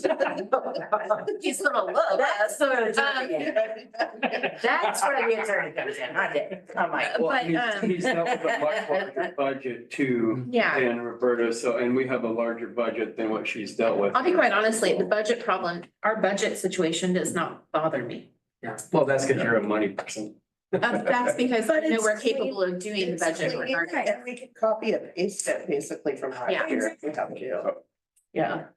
but I mean, if we're picking our new leader based on roles, we need somebody strong in finance. Yeah. I think that when I look at how many vacancies we have in City Hall, what, to Ken's point, what really attracts me to David is that he has that high level, management level experience in kind of all of the places that we currently have gaps. And that's huge. When we asked the question about, what would you do about recruiting and retaining qualified employees? Roberta didn't answer the whole question. She didn't speak to recruiting at all. And that is an important element for us. And maybe David didn't really speak, he spoke to a situation where he recruited from within. From within. But he at least spoke to a situation about recruiting, and that might be oversight, but we do need somebody that's gonna have some strong recruiting abilities. And if not now, definitely when we're looking for a full-on city manager or HR person. But yeah, I mean, it just come to it, I like them both. The only answer I liked the most, or what comment David made that I liked the most of everything that was said tonight was he talked about the challenge of cutting 85% of the employees, including himself. And he cut himself first. And what I really, well, he cut himself last so he could be the one to That's do it, true. right? That he took responsibility for that, which is something I really appreciated. One of the things that's been on my mind as we're looking at a lot of the vacancies is that we don't necessarily need somebody to come in and help us rebuild City Hall exactly as it was when it was kind of at its most stable, like how it's currently defined. People come in and say, what does it need to be now? What does it need to be going forward? And that's a more creative approach. That's more, I think, about maybe we don't need a finance director as it existed before. Maybe it's a different type of position. Maybe we focus more on human resources because of all of our staffing issues. This person could, whoever we bring in, I think what I loved about David's comment, especially when he brought that up, is it felt like it was not about what his preconceived notions were. It wasn't about what is the blueprint of what was here before I got here. It's what does this city need to be tomorrow and how do I get them there? And that might not be something that anybody's ever done here before. And I really like that. I like that approach, that comfort with doing something different, if that's what's better for us. What about you, Mayor? You haven't commented? Well, I'll be honest, I've been down this road more than a few times. Yeah. And they're both high quality candidates. Yes. Yep. I tell you, with Roberta, there's been 3 times when we've had an interim before that I wish she would have been applying for it. I'm not kidding, because we needed someone to smooth the waters more than anything else, and it wasn't as you've alluded to here, we might need to redo the entire system. Okay, and maybe that's where we end up being. But my leaning is toward David simply because of his breadth of knowledge. Because not every city works the same, whether you're big or small. And they all do things a little bit differently. So he's had to work within realms that have caused him to rethink how he's done things and to look at that particular city, look at that particular city's needs, look at that particular city's desires, as he was talking about goals, and how do we get there?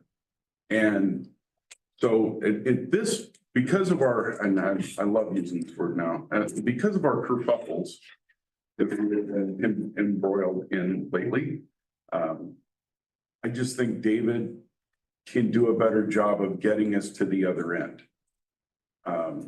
And that, like I said, that is nothing against Roberta. Like I said, there's been at least 3 times I wish she'd have been on that list. Because she would have been perfect for it. We screwed up on one of them so badly that it still scars me today. Never do that again. And I wish she would have been available because she would have been perfect for that one. But I think in my opinion, I would go with David at this juncture. So can we get a consensus? So what's the next? We would need a motion to authorize. I would give this to Mike. Yes. To Come on, Mike Mike. Adams to approach him with an offer of employment and to negotiate on our behalf. And to have a memorandum as soon as possible that we can discuss in an executive session. Can you just say all that in a motion?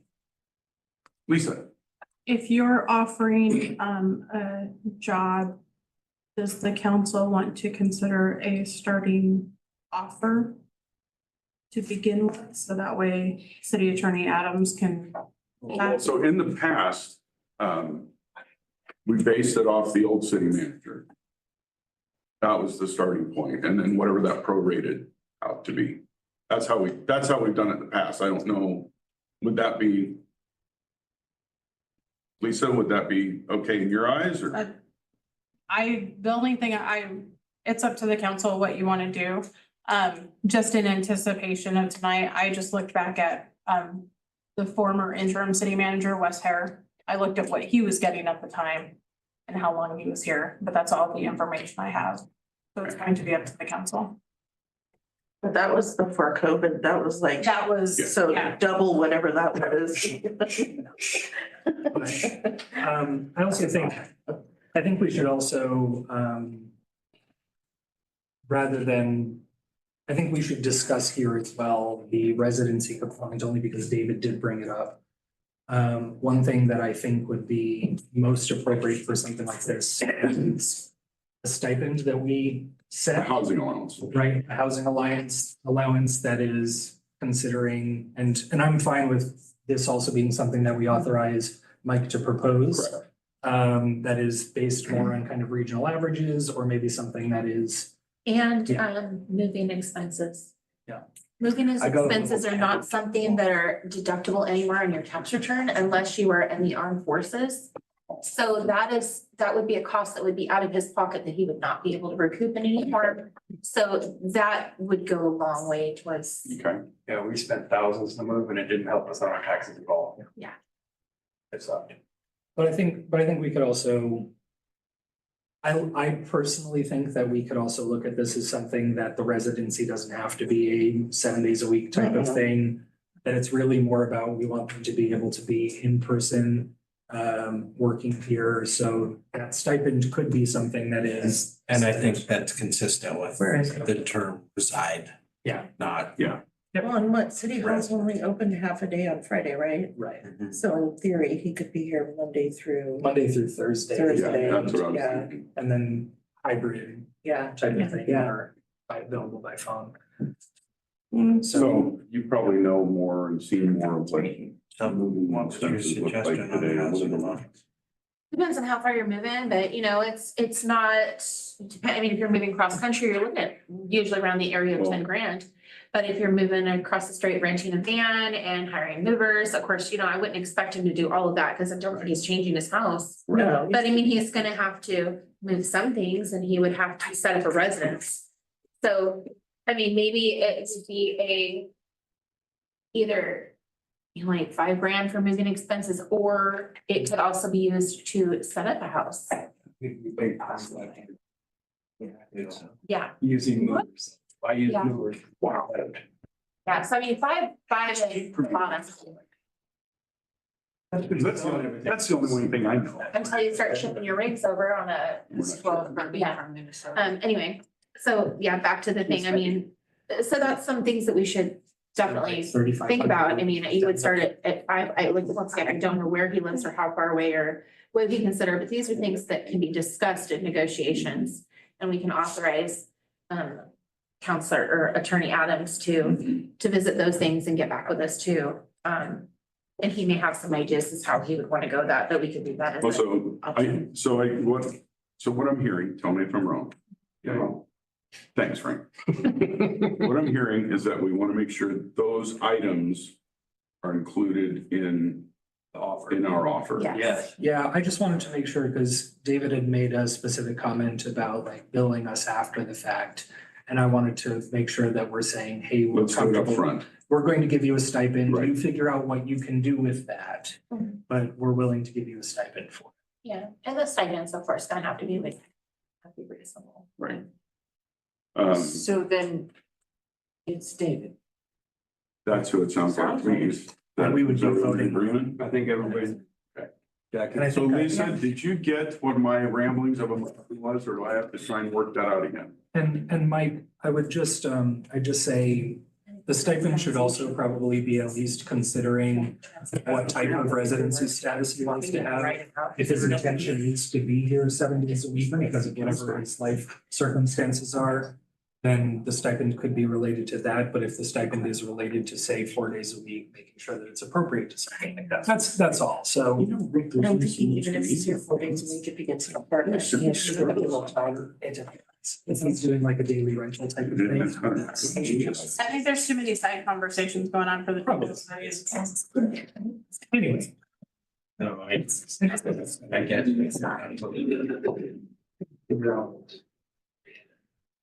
I don't think he's gonna please us.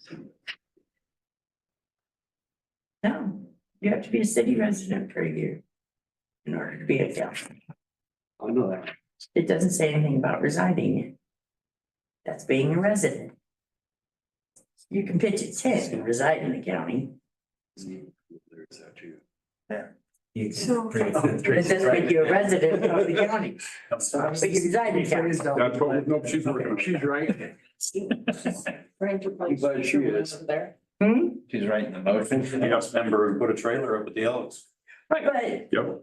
exactly, you can reside here in a tent, in your car or whatever, you can live here. You don't have to have a residence or be a legal resident of. In the employment agreement, if it's part of an employment agreement, it's not a extra benefit that you're a financial benefit that you're getting, Right. that you're not supposed to. So if you put it in the contract, you could even put reside and, give them a room in the fire department. Yeah. Potato. Anyway, Okay, so I'm ready to make a motion. Are we ready? Yeah.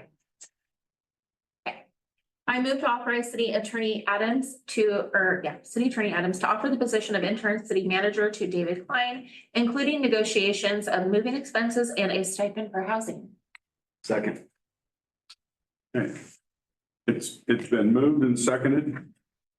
Been moved by Tracy, moved by Tracy, seconded by Frank to authorize City Attorney Adams to offer the position of interim city manager to David Klein, including negotiation of moving expenses and a stipend for housing.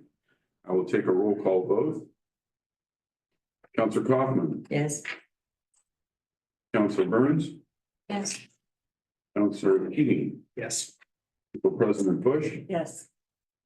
Counselor Sylvia, Yes, sir. Counselor Mix, Yes. and I vote yes. Motion carries 7-0.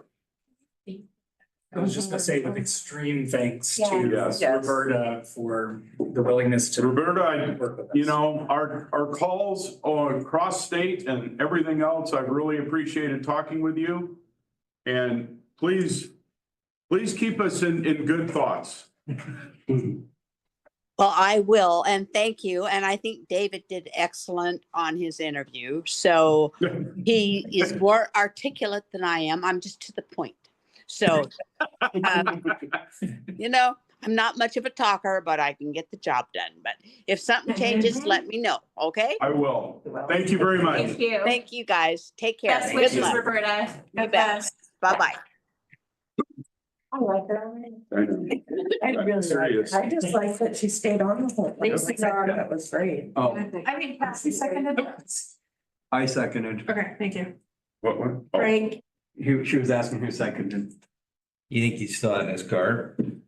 As far yes. as. No. All right, so next item. Next item, authorize approval of memorandum of understanding with the Toledo Public Safety you Association. and I have to step down for this, right? Yep. Huh? Oh, So council, the other 5 of you need to decide who your presiding officer is. Tracy. Sorry. It's been railroaded. You get the gavel. Mayor, council. Ron's far enough away, get the gavel. No, I'm not putting anybody. You don't. Well, in Please, case you were tempted, I process, waited. please. Acting mayor, council. Do we have to appoint her as the, I don't have the rules in front of me, but I believe I think we have to appoint her as the temporary. I make a motion to appoint Tracy Mix as temporary mayor, presiding officer. presiding Presiding officer officer. over the next He's issue. gonna divorce me if you do that. I said temporary. So he's walking up, right? Jackie He second. took the trash can too. Jackie, down at the end, second. Oh, the other Jackie Burns. Hey. So we gotta do a vote now. We're gonna issue the offer. Okay, Okay. so Or is it just? There is a motion on the floor. there is a motion on the floor. Give me just a second here. You can come on back. Oh, No, no. David, you can sit back. That's right. We're doing something else right now. We've moved on.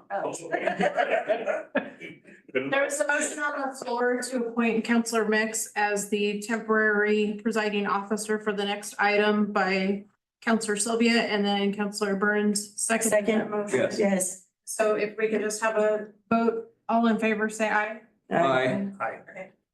It passes unanimously. Thank you. Okay, Tracy, do your thing. Okay.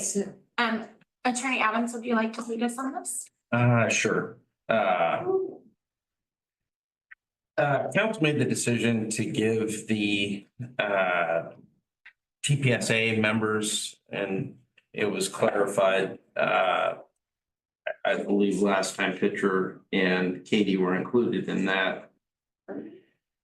A one-time 10% bonus. What you have in front of you is a draft agreement that I did the initial draft, and Seth modified. There's a few. If Lisa had put up on the screen the estimated bonus amounts that Cindy worked out, there's a few things that I just want to make sure we're all on the same sheet of music. Natasha has been our hourly dispatcher that isn't paid benefits. And she's not paying union dues. She's not in the TPSA. And talking to Sergeant Pitcher, I think she probably deserves to be included. The other thing that is not, when you look at the written agreement, it's a one-time bonus equal to 10% of base annual salary as of January 15th, 2025. And it says and shall be payable in one lump sum in February or March 2025's paycheck. We would ask that you give direction that Cindy pay that next week instead of waiting until the March paycheck. Okay, so. As far as the fire employees, So that was the fire employees.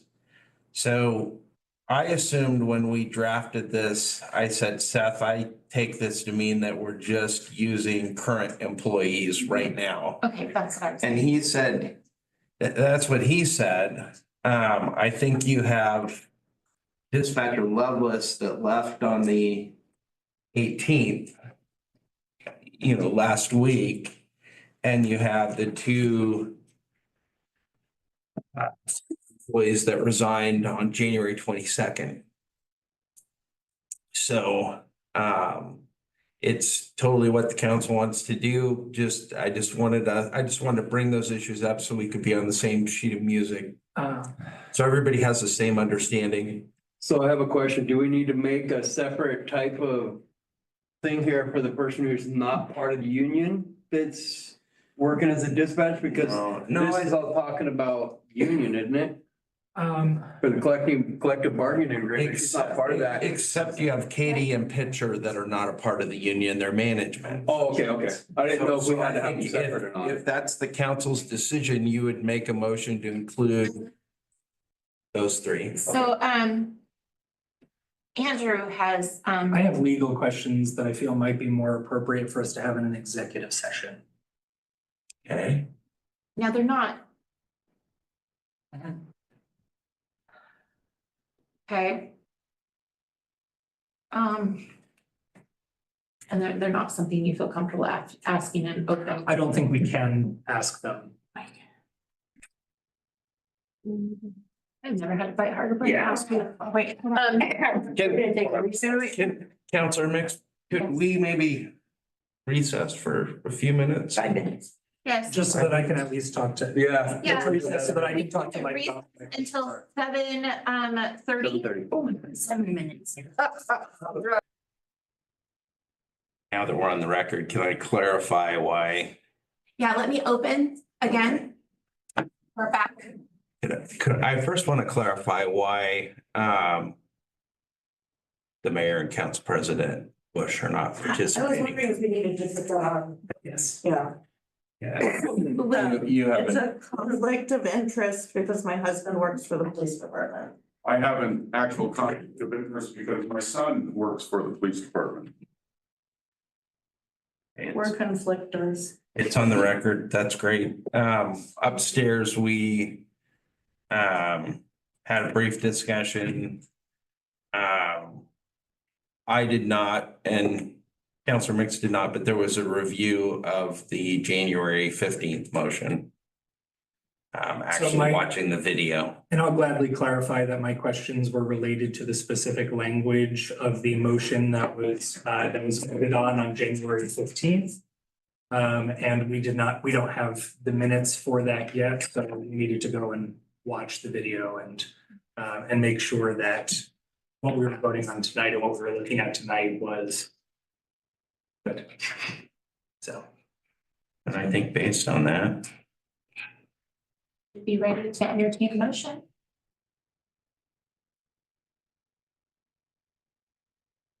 Make a motion to, oh, hold on. So can we discuss what was actually voted on the 15th? Was it all employees of the fire department and police department? It was the Toledo Public Safety Association employees, and it's for the currently employed employees at the time that the MOU was actually approved, Okay, so which is does that include Chief Robeson and myself then? no. We're part of those Are you part of the No, but we're- TPS? No. employees of this department, so. Yeah, but no, it's just for the TPSA employees. It's not for the chiefs. Well, and then last time, I think you clarified, Councilor Mix, that did include Pitcher and Katie, Yes. who are not in the union. Oh, they are not. Yeah, their management. Okay. And then also we raised Natasha Gray, Okay, who's not in the TPSA, okay, but a current dispatcher. all right. Can you say that last name, Gray, CREA, I think, first name? Natasha. All right, I make a motion to authorize the approval of the memorandum of understanding with the Toledo Public Safety Association and to include Sergeant Pitcher, Katie Pimentel, and Natasha Gray. And to clarify, the motion is to approve the MOU for current employees. Oh, for current employees of the Yes, the TPSA, TSA. Plus those three. plus those 3 employees. Yeah.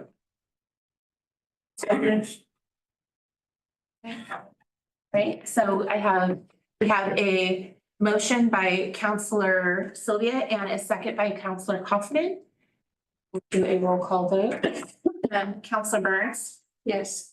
Counselor Keating? Yes. Counselor Kaufman? Yes. Counselor Sylvia? Yes. And I vote yes, and that's unanimous. Noting the abstention of Counselor Bush, Mayor Cross, Because of his abstention. because of their conflict of interest. Are you delegating authority to somebody to sign this? You, Okay, we're delegating authority to City Attorney Adams. I just wanted to make sure. Thank you. Okay, thank you. And I would invite to Miss Rance back so I can go back to being nobody. Okay.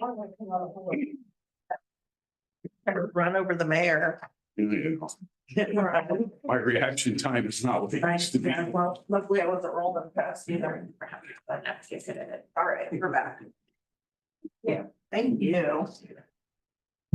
And I guess to clarify one last issue, there was direction to pay it next week if, Yeah, yes. thank you. All right, our next item is discussion regarding Blackberry Hill Road improvements.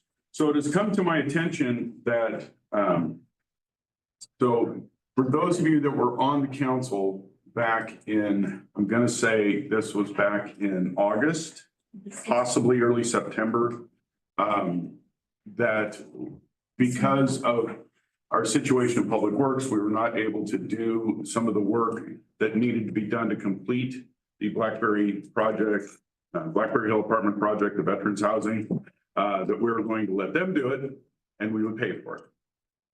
For that parking lot slash fire hydrant. Right, the parking lot, fire hydrant, and the cutout for the turnaround that the fire department said was. And it's just, what has happened is that we just needed clarity on the invoice to be able to pay them that monies that we said we would. And so that's what we're trying to do here, is come to that clarity. Didn't we talk about the fact that the fire hydrant isn't in the right location because it had for the fire trucks to be able to turn around? And they hadn't done that yet? Chief? You have a recollection of that? there in the corner? I don't know, I've never been up there, but there was discussion about that because it was in the wrong location or something, because they hadn't done the cutout, so why would we pay them the money for something they haven't done yet? Oh, I remember that discussion. After we went up and looked at it, at the grand opening where the hydrant was and the cutout that they did, it's serviceable. It does what needs to happen. Okay, that wasn't, when we had that discussion, you Right. hadn't done that yet. Right. So that's all this is about, because we've got to have some clarity on the invoice to be able to pay it. And it was essentially just here, pay this. And so I've asked for clarity. This is the clarity that's going to be on that invoice so that we can pay that invoice and meet our part of what we agreed to do. Does that work for everyone? Do we have consensus on this? Yes. Yeah. Because we don't need a motion. We just need to make sure it just Yeah. occurs. Yeah, we need that to occur. Okay, next item. And, Yes, sir. and so you're delegating the Well, check signers to, Yes, pay don't that? need to, because it's an invoice, so our invoice Okay. person can sign them. okay. All right, next item, consideration of options and discuss process to recruit a full-time city manager. All right, so in the past, we have done this process so many different ways, with good results in all the different ways we've done it. Okay, so, and bad results in all the different ways. Okay, so here are the three main ways that this is done. Okay, you can either hire an outside firm. And what I mean by that is a private, an outside private firm to do it. Okay. Been hit or miss in that department. A headhunter. Yeah, and that's been hit or miss in our time. You can hire an outside government agency that does these types of recruitments to do it. We've been hit or miss with that. You can have an internal look if you had people that are internally up to doing it. We've only done that once. Now, here's what we need to understand. If we go outside of internal, okay, either way you look at it, it's going to take 3 to 6 months. Okay, and depending upon the scope that we want of this recruitment, okay, so do we want to go national? Do we not want to go national? Do we want to just go West Coast? Do we want to go just Oregon? That scope is going to increase costs. I will give you an idea. The last time, let me put it this way. The last time we went with the private headhunter was before COVID, and it was $36,000. And it took almost 9 months because the first batch of candidates did not. Lousy. It was. Yeah, they remember. That's why we chose not to go that the last time. And so this last time, we used LGPI out of Lane County Council of Governments. And that process was much quicker, smoother, and only cost us, I believe it was $6,500. And I thought we got good candidates. I thought And we yes, did. I do too. So Now, I've got a question. yeah, What's more logical as far as this inside Oregon or West Coast? I wouldn't want to go national because yeah. So in my opinion, and this would be my recommendation, is we go back to Lane Council of Governments, go through them. And I would open it up to West Coast.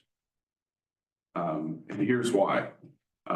This is the type of job, I'm going to be realistic about this. This is the type of job for a medium-sized city in Oregon, Washington, or California who has an assistant city manager could see this as their way to get actual straight-up city manager experience.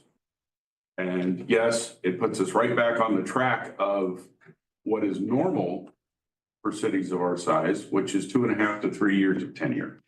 That's the way it normally works. We've been blessed at times to get the person who is looking to retire. Okay, and so they plan on being here for their last 10, 12 years. We've been blessed to have that twice out of the 8 city managers that we've had. So it's still a possibility, right, to get the long-term person. Okay, but realistically, we're looking at anywhere from 2.5 to maybe, if we get really lucky, 5 years out of whoever we hire. National searches are cumbersome. National searches, I will quote the Rothman agency with what they said. You essentially have to eliminate over 50% of the candidates because they're just spamming you. The other thing with the farther out you go, the more money we have to spend for interviews. So that money gets racked up. The less they know about Oregon. that was where I was going with more That's, localized. They don't know the West we could Coast. do, you know, but if you go, usually if you go West Coast, in my experience, they have enough workings with West Coast type stuff that they understand the nuances of Oregon. They may not have worked it, but they get it, if you understand what I'm saying. Okay. I don't want to go beyond the West Coast If we could find one just in Oregon, I'd be more than thrilled. Okay, because, and the one sticking point is Oregon budget law. That is the big difference between everybody else, not just West Coast, but in the nation. Our budget law is more strict, more tight, has more guardrails on it than any other municipal law in the country. That's a bad thing, though. No, it's not, but it is a stickler when you come It is when you from. bring somebody from outside and they don't understand. It is a stickler when you bring people in that have never had to work under those things. But that's, so my recommendation is go with Lane Council of Governments. And it doesn't, we don't have to do it right now, but go think about it, look them up. You know, do your due diligence so that we can talk about it more in depth at our next meeting. Yeah, I mean, my first instinct is this feels a little bit like putting the cart before the horse. I know that there's urgency. I know that that this takes a long time. Forever. But we have an interim city manager candidate who we are about to begin negotiations with, who I think is very comfortable. He knows that these are not, you're in for a month or anything like that, that this is something he might be doing for 6 months to a year or something like that. Well, that would be the rare one. But he's somebody who seems to understand and appreciate that we are going to have to start looking now or right after. Well, that's what I'm saying. I'm giving you what options are out there to go look. Yeah, no, I think Okay, that's great. because I don't want us to all of a sudden start having this conversation a month down the road. And here's why. Because if you look at our timeline, we're now at the end of February. If it's 6 months, we're now looking at the end of July at best, probably more like the end of August. I'm just saying, the farther we move this along, in other words, if we can at least start getting the ball rolling on our end, as far as what we're looking for, what are our parameters? What do we want to do? If we start thinking about that now, then, how do I say this?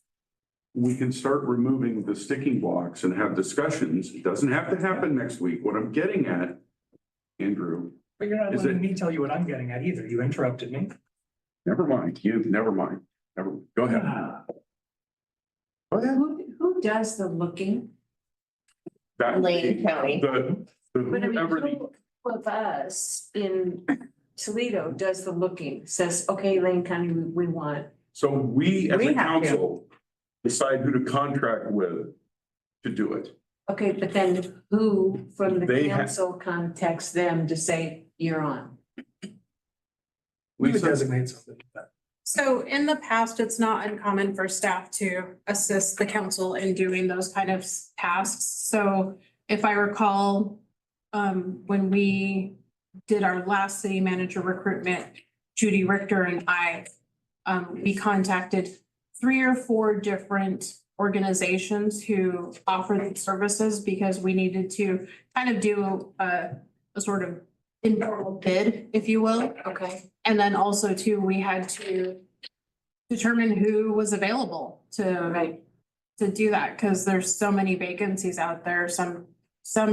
One of the organizations, if I recall, couldn't fit us in for 6 months or something like that. Gotcha. Okay. What was the name of it Thank you. again? Lane County, what? Lane County Council of Governments. That's what we went with last time.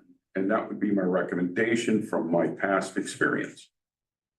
Lisa's absolutely correct. That's even starting this ball rolling now, and that was the point I was trying to make. We won't get to the point where we're actually offering, putting it out for bid for probably 6 weeks. At least. And that's, but go ahead, Andrew. And that was an answer you were perfectly fine giving to our library director in terms of you sit down and don't do anything until somebody gets put into a position. You're fine with that, but apparently this you can't come to those terms. My point was we've got a candidate here who we're beginning negotiations with who's been city manager pro tem in 4 Oregon cities. This guy might have an idea of how to recruit a city manager. He might have some really great recruitment strategies that we're taking off the table because we're not letting him get in the door before we start deciding who we're going to go with. That's the point I was trying to make. Thanks for letting me make it. But he wasn't saying we were deciding on anybody yet. We Yeah, should start No, thinking my about it. point is, Research. He was making suggestions. and I'm making that suggestion too, but my point is he didn't let me make my suggestion. He decided to interrupt me and tell me how wrong I was. I'm not gonna sit here and listen to you guys argue the same point over and over again. My head is killing me. I'm sorry. We do need to listen to everybody else. All of the voice.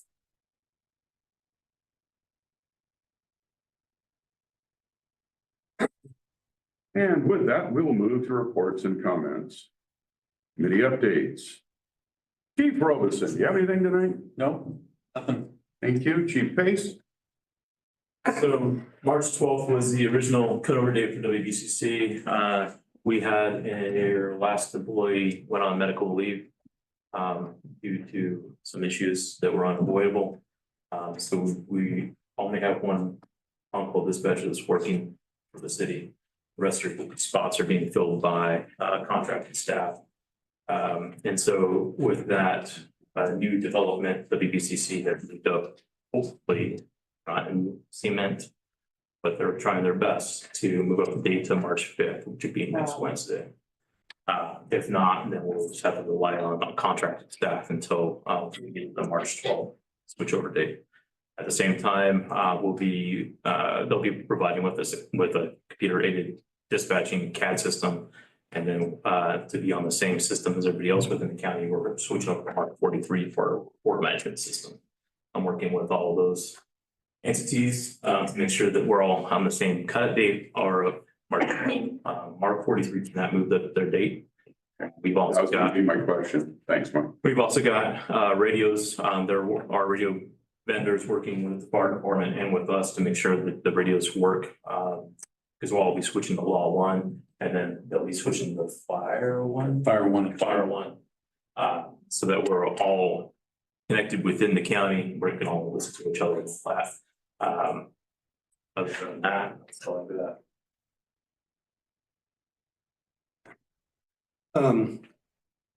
Couple questions. How is it going with those 3 people you were gonna hire? 3 officers. I've got one that stepped out from the background process, and the other 2 are still in background process. My other question, I don't know if it's been brought up and I've missed it, but we had authorized that one car purchase and they had sold it before you got to it, the cop car. No, we already purchased that one. Did you already get another one? Okay, I appreciate you asking that. that's all I got. That was assigned to Detective Shem Holster, so that is that car driver. Perfect. And then with that transition, we're getting Surface Pros similar to this.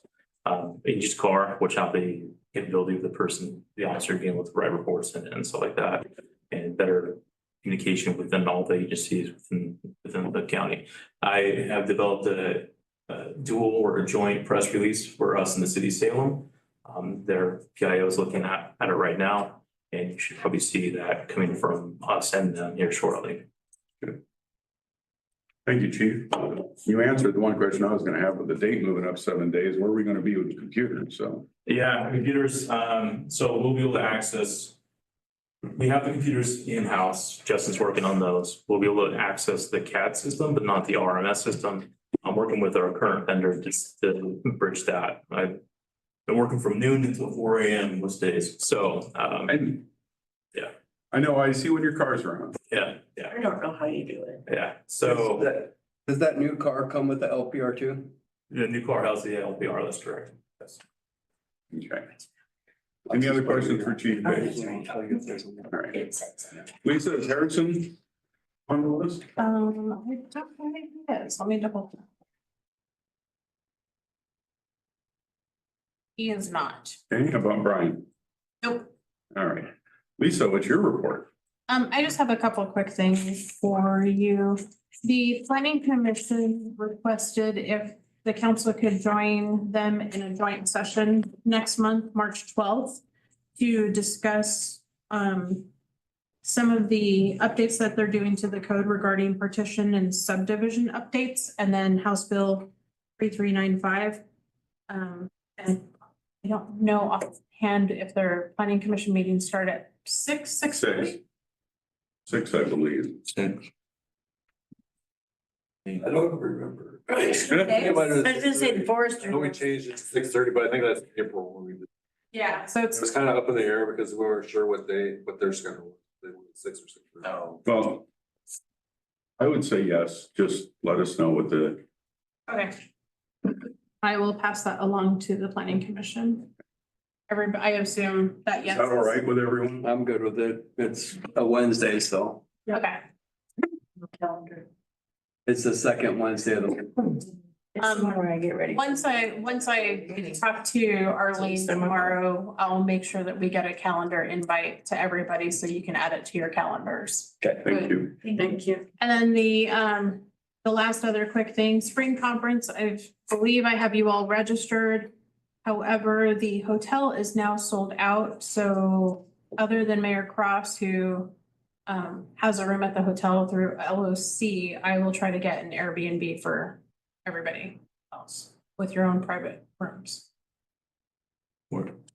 Where's the conference? North Bend. I don't think we have anything else. Okay. Any questions for Lisa tonight? All right, Mike. I don't have anything tonight, Mayor. All right. Council comments? Councilor Kaufman? Nothing. Councilor Sylvia? I think I had something, but I can't remember, so I'm gonna default to nothing. Tracy? I would like to talk about a couple things that we are struggling with as a council. And I am just as guilty of this as anybody else is, but we have developed a habit of cutting each other off and not letting each other speak and finishing what we're trying to say. It is creating animosity between us. It is actually making it harder for us to do our jobs. So I want us all as a council to think about the words we use with each other, how we talk to each other. Make sure that we are remembering that we are a diverse council and we all bring something to the table. And sometimes it's just a perspective on a question. It's okay for us to slow down a little bit and take the time to discuss the issues, even if we think we already know what that person is going to say. And like I said, I'm talking to myself as much as I'm talking to anybody else here. I think that if we can address that, I think that that's going to go a lot further for us to be able to operate as a cohesive council up here. It helps with the solidarity. And it also helps to avoid a lot of misunderstandings.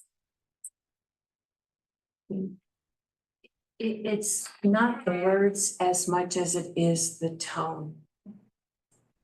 That it's the tone that really is cutting. Yeah. So our words matter. And the other thing, I'm not trying to complain, but if I'm trying to focus on somebody that's talking and there's a side conversation going, I can't hear it. Neither can they. No. So and we're all guilty of it, but we need to be giving people our undivided attention. That is what we're here for. We're not here to have side conversations. We're here to give us our undivided attention. So these are the two things I would like us all to work on as a council, each of us. So, and that's what I had to add. I will. Councilor Burns? Got nothing. Councilor Keating? Just one clarification from last week's meeting. We gave some inconsistent and not entirely accurate information about hiring within departments, hiring processes within departments. There is nothing stopping our individual departments from pursuing hiring processes, from taking steps toward creating positions or filling positions that are currently vacant. In the absence of a permanent city manager, nobody has hiring and termination power except council. It has to be authorized by council regardless of who in the government that authority is given to.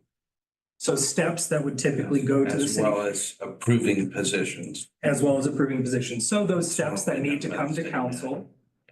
If a new position needs to be created, if a position needs to be filled, Departments should be trying to take whatever steps they can, even in the absence of an interim city manager or city manager. I would recommend working with somebody like the city attorney to make sure that steps are being followed that need to be followed, that processes are being followed, that if things need to go to the union, if things need to come to us, that those steps are being taken. But I don't want to give any departments the impression that they need to hold and wait on important positions that need to be filled just because we don't have somebody currently in the city manager role. All of those processes can still continue. They'll just look a little bit different in terms of who those positions need to go to, how those steps need to be handled, what comes to us as opposed to going to that vacant city Are there manager specific position. concerns? This came up last week and we gave some ambiguous instructions to our library director to basically hold until we had a city manager in place. So we needed to make sure that it was very clear because moments later, we instructed Chief Pace to go forward with the hiring process right after we told the library director that he had to. Do not say we to that last statement. I'm saying we as a council, because we did, it's on the record. That's all. Did we vote on that? We didn't. Thank you very much. So it was not we as the council. So it was you. Thank you. No, I did not tell him to go forward. These are my comments, Rod. It's not an opportunity to argue with me. There we go again. Well, the truth matters. Yeah. I don't have anything. Well, I'm just gonna tell you about a great moment. Last Friday morning at 3:34 in the morning, I became granddad. Oh, I have a beautiful little young lady and get to go see her tomorrow morning. So I'm very happy about that. Give us the details. Isn't that your first girl in your family? No, okay, biologically, yeah. Yeah. Oh, no, it's not funny. Yeah, we have several sets of grandparents who, if they weren't in their grave, would be fainting because of it. It's us and all of the relatives, all have had boys. All. I Details, please. don't care about how cute. Which one? Yeah. What's her name? What- Tim. Tim, okay. Tim. And she's gorgeous, and I haven't been able to see, she's got Tim's dimples. So she's as gorgeous as she looks in the pictures with Tim's dimples. That's it, folks. I just hoping she looked like Thank you for mom. the details. Look, we all hope she looks like mom, okay? Trust me on that. Otherwise, we're gonna try and figure out who the mother is, and that's gonna work. Mike, one last thing. I'm not sure if we have to do an ordinance or a resolution, but we discussed back in September or October about being able to do residential parking permits. And I would like to start that process, whatever that means, whether it's an ordinance or a resolution, so that we can do the parking permits for the apartments across from the police station. I was also asked about the loading and unloading signs that we were supposed to put up on Main Street. And that would be a good question to ask. Brian, I kept saying Lorimore in my head, so no, give him his first name. Yeah. Perfect, right? We're out of here. Yeah, covers it all.